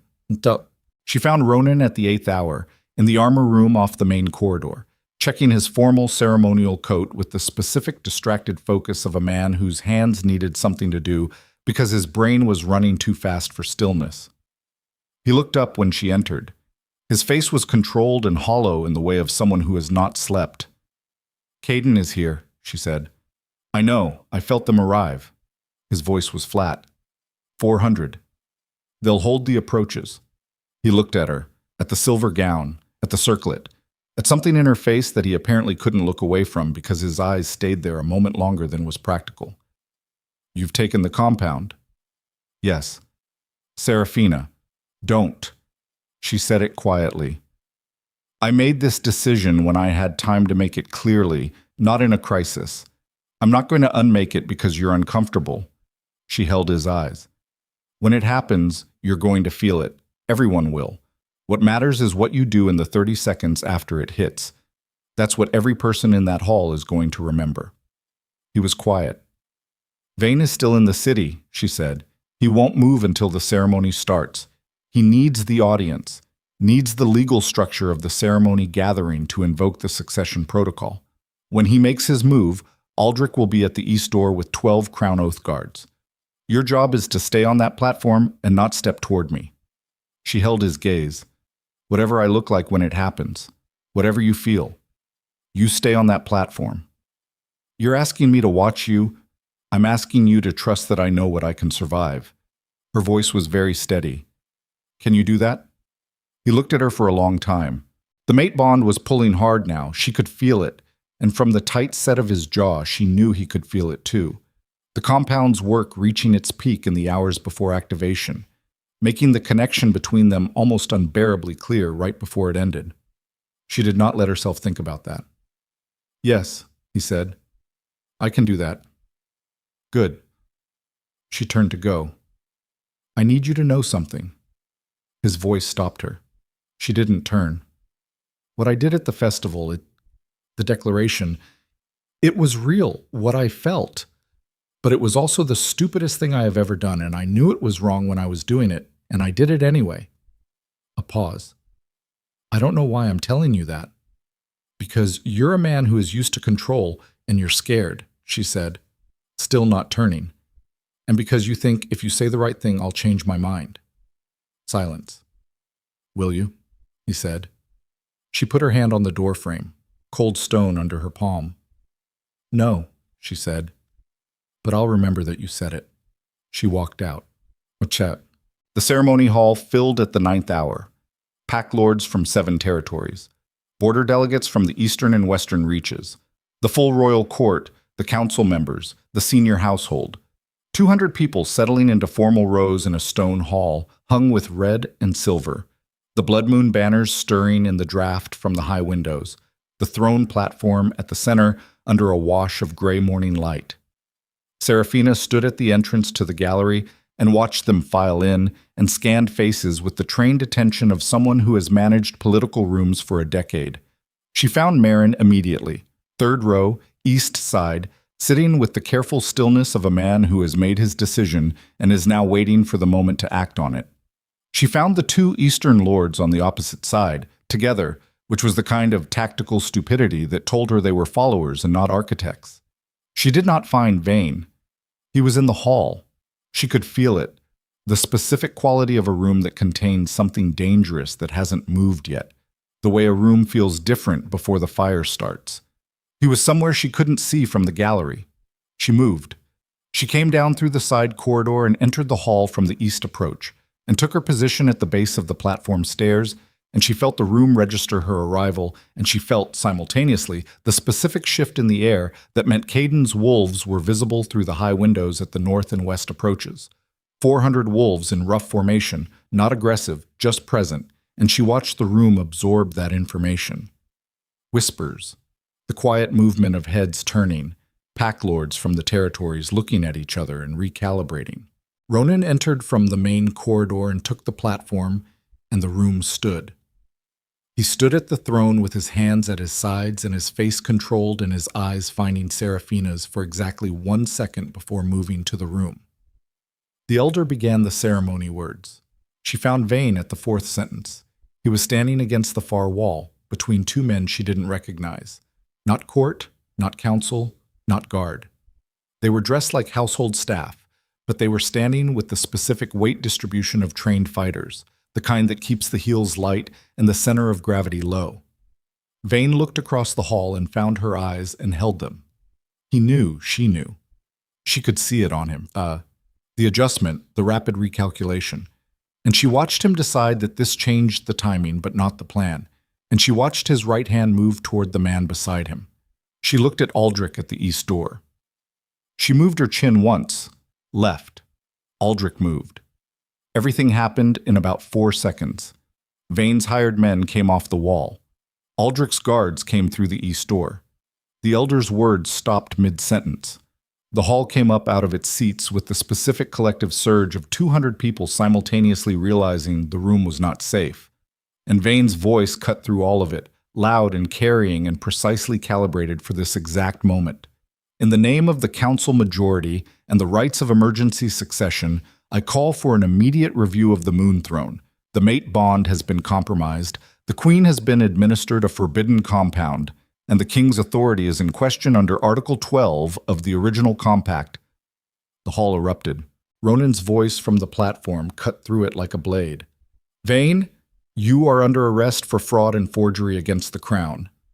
Under whose authority? Vane's voice again, steady, prepared for exactly this. The King's authority is reduced under Article 12 the moment the Queen activated that compound. 3 council votes for emergency review. I have them on record. The petition is registered. The petition was registered fraudulently. Seraphina's voice. The hall went just slightly quieter. Not quiet. Quieter. She walked forward from the base of the platform stairs into the center of the floor. Vane's hired men were still moving. She tracked them in her peripheral vision, watched Aldrich's guards intercept one, watched the second veer toward a different angle, and she kept walking and kept her voice clear and level. The petition carries 3 forged signatures, she said. The documents are in the palace archive with their ink dates verified. Marin's signature may be genuine, but it is also the only genuine one, which means the petition does not meet the threshold for emergency succession invocation. She stopped in the center of the hall with 200 people looking at her. Lord Vane, you have been building this for 6 months. The architecture is impressive, but you built it on the assumption that no one was paying attention, and that was your single error. Vane looked at her. His face was still controlled, still working, still running calculations. She could see him doing it, the rapid assessment of a man whose primary plan has just failed trying to find the secondary plan inside it. The compound, he said. You've activated it. The King's authority is already compromised under Article 12 whether the petition stands or not. That clause doesn't require a petition. It's automatic. The Queen is severing the bond. The King rules at 3/4 authority. 3 council votes. The Queen is the senior council member, Seraphina said. Article 12 transfers the authority to the senior council, not the council majority. The senior council. She held his gaze. I checked the original compact. The modern transcription omits that clause. The original does not. The silence in the hall was very different from anything that had come before it. She watched Vane process this, watched him run it again and arrive at the same place she'd arrived at 3 nights ago in the library. The specific trapped quality of a man who has realized the floor he built his architecture on was not solid ground. He moved. Not toward her. He moved toward the platform. Toward Ronan. And the 2 men who weren't guards moved with him, and Seraphina had 1 second to understand that the plan had shifted from legal to something else entirely, and she was already moving when Aldrich shouted and the east door came open hard, and 6 more Crown Oath guards poured through. The hired fighters were fast. They were good. They hit the guard line and the line held but barely, and in the chaos of bodies and the screaming of 200 court members backing toward the walls, one of them broke through, straight toward Ronan. Seraphina was closer. She moved on instinct. Not thought, not strategy. The pure body-level response of 10 years of living in proximity to threat. And she put herself between the fighter and the platform stairs, and the man hit her shoulder with enough force to spin her half around, and she caught the stair railing and held. The mate bond detonated. She had not chosen the moment. The compound had its own timing, and it had been 6 hours, and the activation had reached its threshold, and in the chaos and the physical impact it simply went. The pain was not like anything she had prepared for. The texts had said severe. The texts had been accurate and completely insufficient. It was a tearing sensation from the inside, from the place in her chest where the threat had lived for 10 years, and it moved outward from there through her whole body like a shockwave, and she felt the entire hall drop.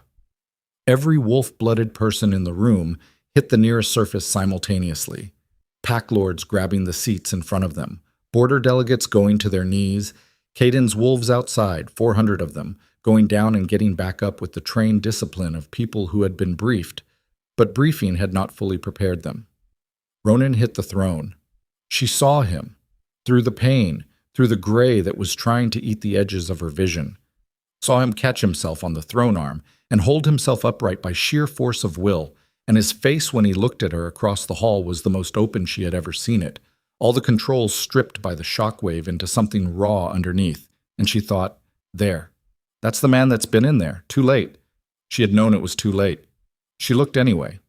The fighter had gone down with everyone else. Aldrich's guards closed on him before he was back on his feet. Bane was on his knees in the center of the floor. Seraphina was on one knee herself, her hand white-knuckled on the stair railing, the pain in her chest a massive deep throb that was already, not fading, but changing, settling from acute into something bearable, the way any wound does when the initial shock passes and the body starts deciding to survive it. She made herself stand up. It took everything she had. Her legs were shaking. Her vision was gray at the edges. The compound had done what compound did. It had burned the connection from her side, completely, irrevocably.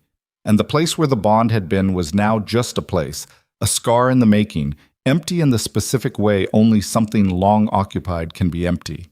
She stood up. She let go of the railing. She was standing on her own legs in the center of the hall, and every eye in the room was on her, and the silence was absolute. And she breathed through the gray at the edges of her vision and lifted her head.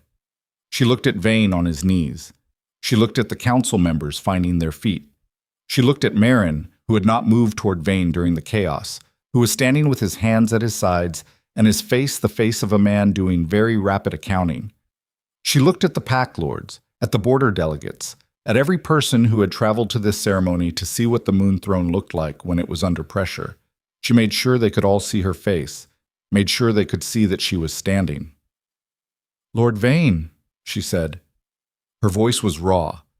It was the most human it had ever sounded in this hall, and she did not try to fix that. "You are under arrest for fraud, forgery, and armed attempt against the throne. Commander Aldrich, take him." Aldrich took him. The hall was very still. Ronan's voice came from the platform behind her.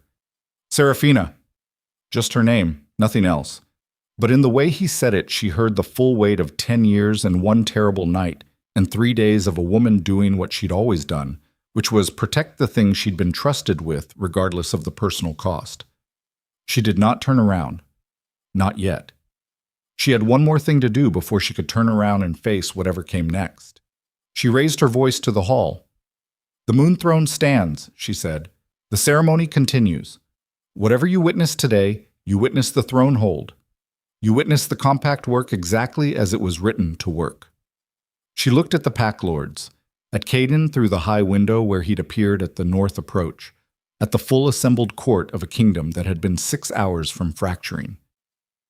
This throne has been protected today not by force of arms alone and not by one man's authority. It's been protected because there were people in it who did their work when it was hard and kept their oaths when it cost them something. She breathed. "The blood moon ceremony will proceed," she said. "Take your seats."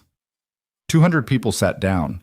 She felt Ronan move behind her on the platform, felt the space where the bond used to be, hollow and new and already, in some way she didn't have language for yet, already beginning to be something else. She turned around. Ronan was standing at the top of the platform stairs looking at her with that open face, that stripped and raw face, and she looked back at him and the hall was watching and she thought, now. Whatever you are, be it now, in front of everyone, because this is the moment that tells the story. He stepped down from the platform. One step, then the next. He came down the stairs and stopped directly in front of her, and he looked at her. At the gray still at the edges of her eyes, at the railing-shaped white marks across her palm, at the woman who had just burned a bond that had been part of her for 10 years and was still standing, and the entire hall held its breath. And that was the moment Evelyn Ashford came through the eastern door with a blade. The blade caught the light from the high windows, and for one suspended second the entire hall saw it. Evelyn moved fast, faster than anyone had expected from a woman who had spent 3 days performing careful stillness, and she came through the eastern door at an angle that put her between the platform guards and Ronan's exposed back. And the blade was already up, and the distance was closing, and Serafina had been looking directly at the eastern door because she had learned in the last 72 hours that doors Evelyn came through were always worth watching. She moved left. Hard. Put her shoulder into Ronan's chest and drove him sideways off his line, and the blade came down through empty air and hit the stone stair edge instead of the space between his shoulder blades where it had been aimed. The sound it made, steel on stone, was very loud in the silence. Evelyn's forward momentum carried her 2 more steps before Aldrich's guards hit her from both sides and took her down hard onto the ceremony floor, and the blade skittered across the stone and came to rest against the base of the platform stairs, and that was the end of it. It had taken maybe 4 seconds. Serafina had her hand flat against Ronan's chest where she'd shoved him. She could feel his heartbeat, rapid, hard, the specific rhythm of a body that has just processed the information that it nearly died. She stepped back and took her hand away, and her own hands were shaking, and she let them shake because there was no point pretending otherwise. The hall was absolutely silent. Evelyn was face down on the ceremony floor with 2 guards on her, and she was not struggling. She lay with her cheek against the stone and her eyes open, and she looked, not afraid. She looked like a woman who had made a decision and had run it all the way to its end and was now simply at the end of it, the specific stillness of someone who has nothing left to spend. Serafina looked at her for a long moment. She thought about the corridor at the 10th hour. I am not what you think I am. The document slid under Aldrich's door, the careful, deliberate performance of a woman trying to thread between 2 sides of a war that had been built around her without her full consent. She thought about what it cost to be used as someone else's instrument, what it did to a person over time. How a woman could start out as a pawn, and somewhere in the middle of the game decide that taking the board apart was the only move that felt like hers. She did not forgive it. She looked at the blade on the floor and she did not forgive it. But she understood it in the way you sometimes understand things that hurt you. Not with warmth, with clarity, the specific cold understanding of a person who has spent enough time inside powerlessness to recognize its particular shapes in someone else. Get her up, she said. Separate cell from vein. No contact between them. The guards pulled Evelyn to her feet. Evelyn looked at Serafina once, just once, a look that had no performance left in it, nothing careful or calculated, just the bare face of a woman who had run out of moves and knew it. She looked at Ronan. He looked back at her. Something moved through his face that was not hate and not love and not quite grief. Something more complex than any of those. The expression of a man looking at the wreckage of a story he'd told himself for a decade and finally seen its actual shape. He said nothing. They took Evelyn out. Ronan turned and looked at the blade on the floor. He stood very still with his hands at his sides, and Serafina watched him process it. The specific physical reality of the thing. A blade that had been aimed at his spine, and the woman who had put herself in its path. She had burned a bond for this kingdom. She had moved on instinct and taken a hit to keep him alive.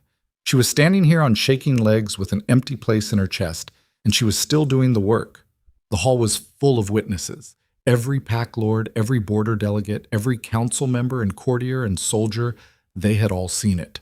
All of it. The compound, the collapse, the guards taking vein, and then this, the queen stepping into a blade's path for the king who had humiliated her in front of all of them 5 days ago.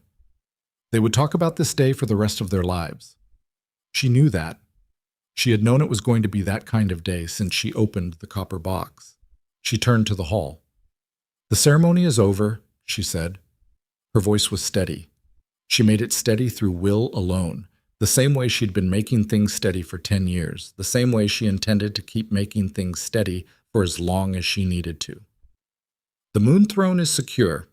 You'll receive formal communication from the Crown regarding today's events within the week. The Council will convene a full review of the petition fraud, and the findings will be made public." She looked at Marin, who had not moved from his seat through any of it. "Lord Marin, you'll remain for that review. Your attendance is not optional." Marin's jaw worked. He nodded. "Pack Elder Caden."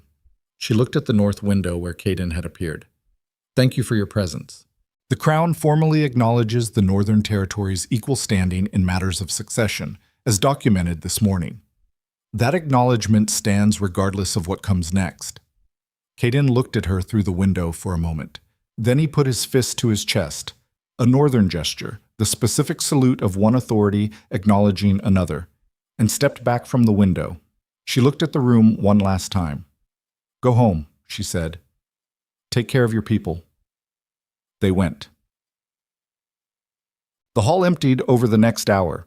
Serafina sat on the lowest platform stair when the last of them had gone, because her legs had decided they were done performing, and she sat with her elbows on her knees and her head down and breathed the cold air of the empty hall.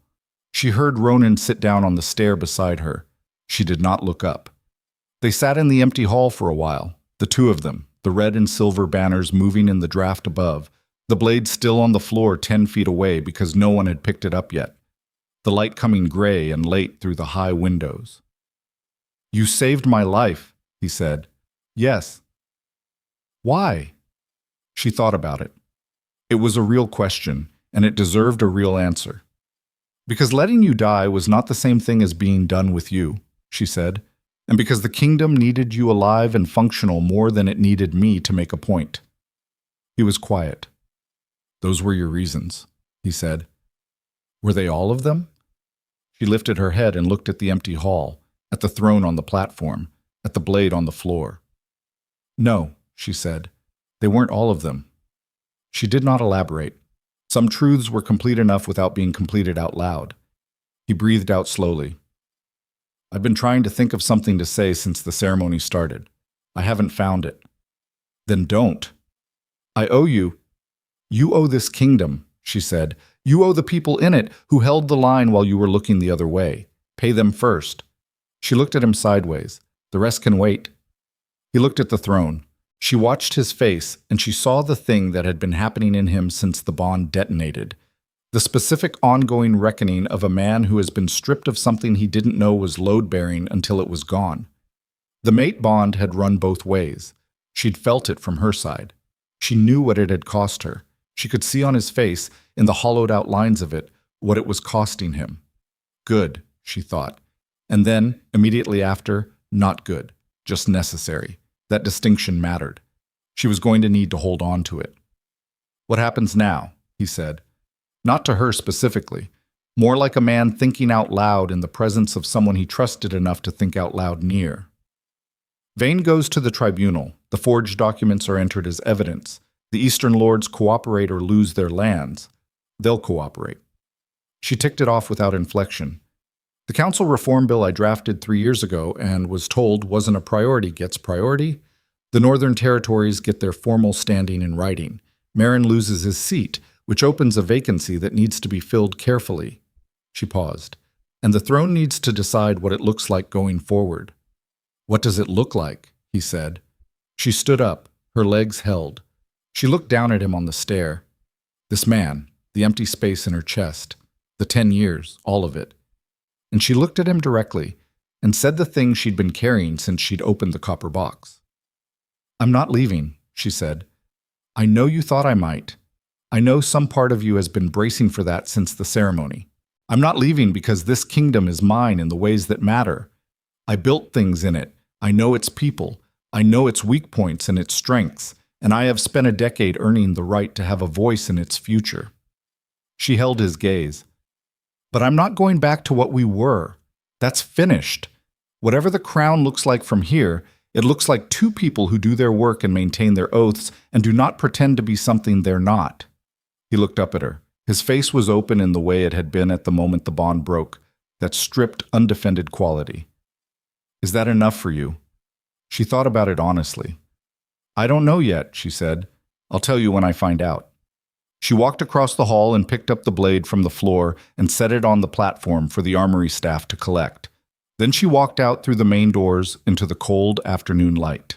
Quote, 3 weeks passed. The tribunal was swift and thorough. Serafina had made sure of that, had drafted the proceedings structure herself, and presented it to the temporary council chair before Vane had been in his cell for 48 hours. The documentary evidence was substantial and damning, the kind that didn't require clever legal argument, just people in a room reading the same pages and arriving at the same conclusion.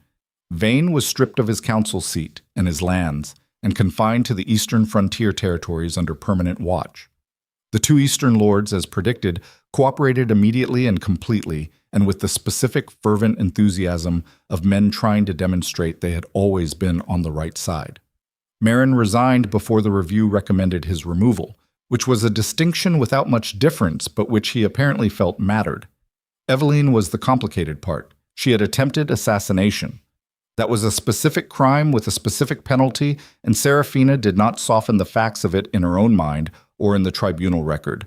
But the documented evidence also showed that Eveline had provided information that had prevented the coup from succeeding, had walked the documents to Aldrich at the 10th hour, had given them the window they needed. The question of what to do with a woman who had done both things sat in Serafina's study for 10 days before she answered it. She answered it the way she answered most hard things, by reading the relevant legal texts until she understood what justice actually required, as opposed to what convenience or an anger recommended. The tribunal found Eveline guilty of the attempt. The sentence was exile, permanent, to the far western territories beyond the kingdom's formal boundary. Not death, not the dungeon that Vane occupied. Exile, with the specific understanding that returning meant a different conversation. When the sentence was handed down, Eveline looked at Serafina across the tribunal chamber and said nothing, just looked. And Serafina looked back and thought, "You are not a villain in my story. You are a person who made a series of choices under pressure, and the last one was the worst one, and you are going to live in the consequences of it now." She was not warm about it, but she was clear. Clarity was what she had learned to trust when warmth wasn't available. Ronan came to her study on the 14th day after the ceremony. He knocked. He had been knocking since the morning after the bond broke, which she had noted and not commented on.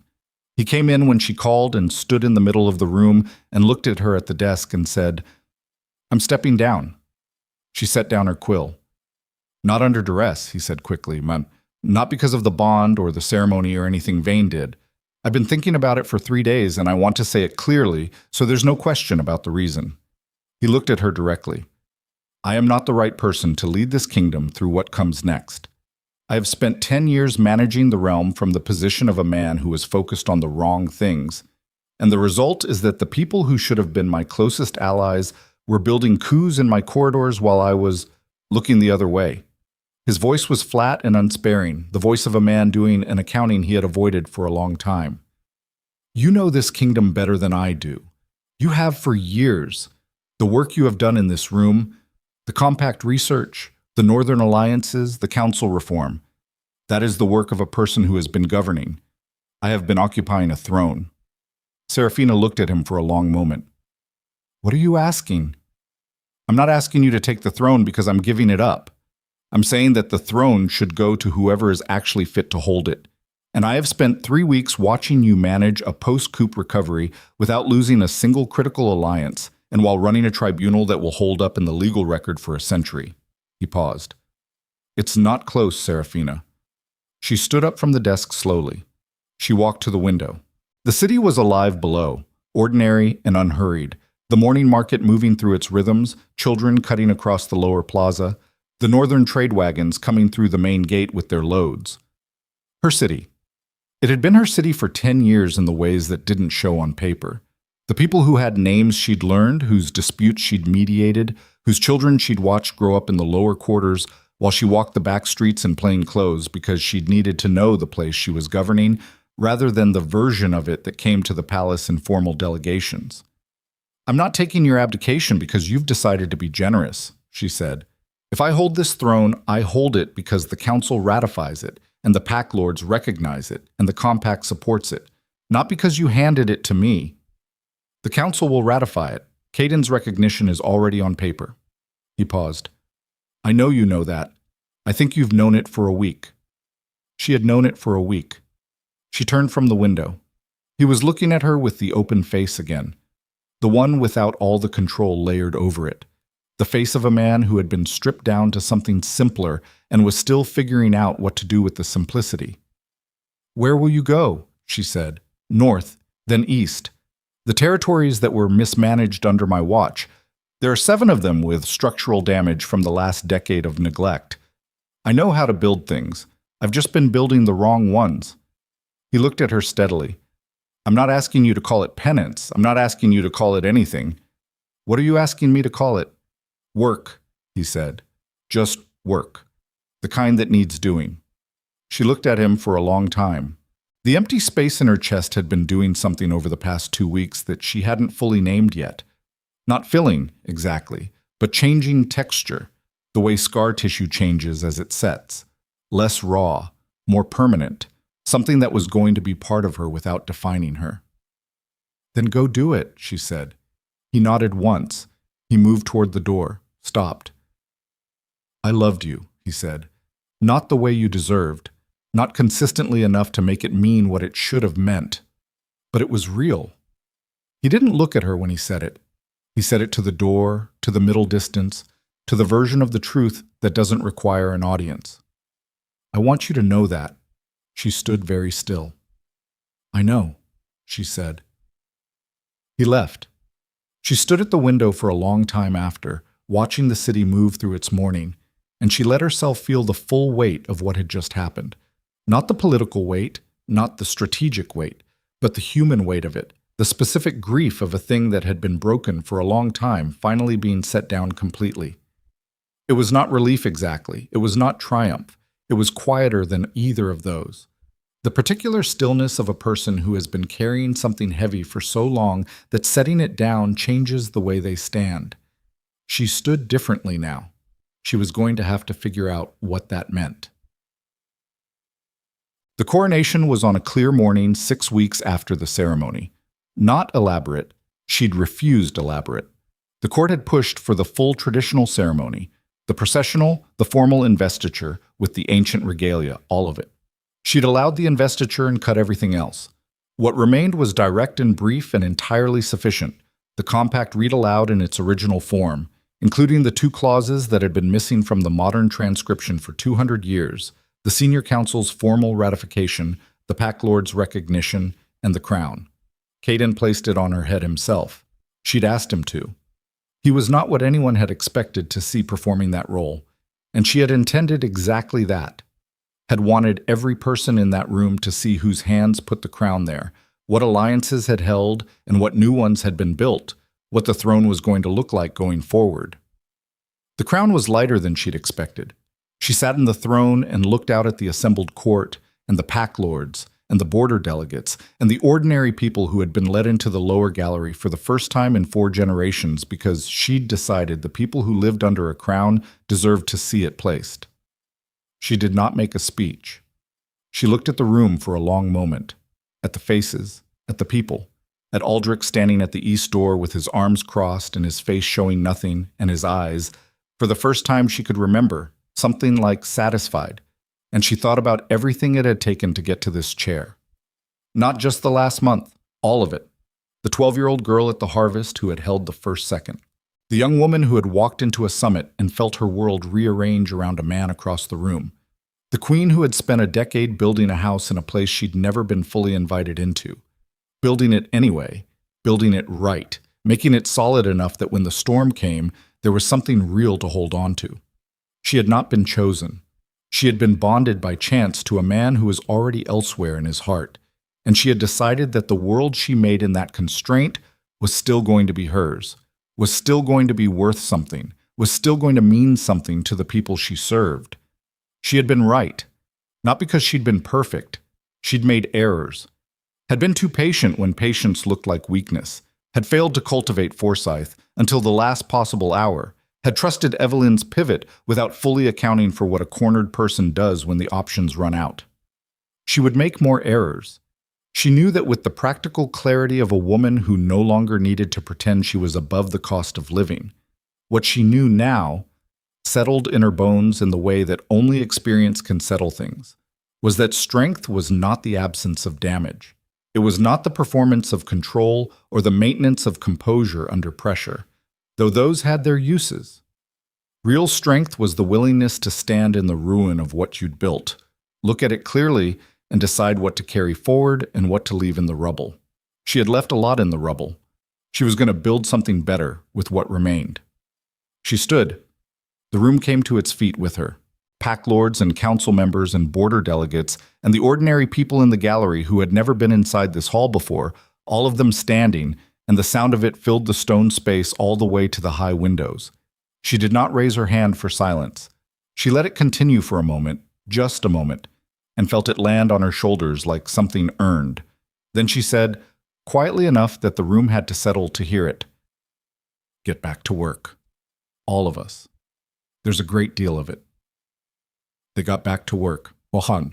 That evening she walked the back streets of the lower city alone, in plain clothes, the way she had done dozens of times over the years. The market stalls were closing for the night, the vendors packing their goods, the children who ran the plaza in the afternoons retreating indoors as the autumn cold came down. An old woman selling root vegetables near the north corner looked up when Serafina passed and said, without ceremony, "Heard you put the crown on yourself today." "Someone else placed it," Serafina said. "Same difference." The old woman looked at her with the direct, unhurried assessment of someone who has been alive long enough to not waste energy on performances. "You going to be good at it?" Serafina looked at the city around her, the lit windows, the smoke from the cook fires, the ordinary evening life of a place that had been 6 hours from fracturing and was now, improbably, intact. "I'm going to work at it," she said. "That's the best I can promise." The old woman made a sound that might have been approval and went back to her packing. Serafina walked on. The moon was rising over the eastern rooftops, not the blood moon of the ceremony, just the ordinary working moon of an ordinary autumn evening, silver-white and steady, the same moon that had watched her humiliation and her reckoning and her choice and was watching now as she walked the streets of the city she governed. She had stood beneath it when she was broken. She was standing beneath it now, differently. Not unbroken. She did not believe in the word anymore, had not believed in it since the morning she'd put her hands on the cold stone wall in the corridor, and shook, broken and repaired and carrying the marks of both, which was the only honest version of a person who had actually lived through something. She had wanted once for someone to choose her, had wanted the bond to be enough, proximity to be enough, patience to be enough, had wanted to be someone's first reach rather than their settled arrangement. She understood now that the wanting had never been the weakness, the waiting had been. Waiting for someone else to decide her worth when the deciding had always been hers. She had decided. She was still deciding. Every morning, every choice, every meeting and tribunal and letter and walk through the back streets of a city that was alive and complicated and imperfect and hers. That was what ruling actually was. Not the crown, not the throne, not the ceremony or the compact or the moment they called your name. It was this, the daily choosing, the daily work, the daily decision to show up for the thing you'd built and keep building it regardless of who was watching. She had done it when no one was watching. She would do it now that everyone was. The moon sat steady over the rooftops. Serafina Vale walked through her city in the cold autumn dark, alone and entirely herself, and she did not look back.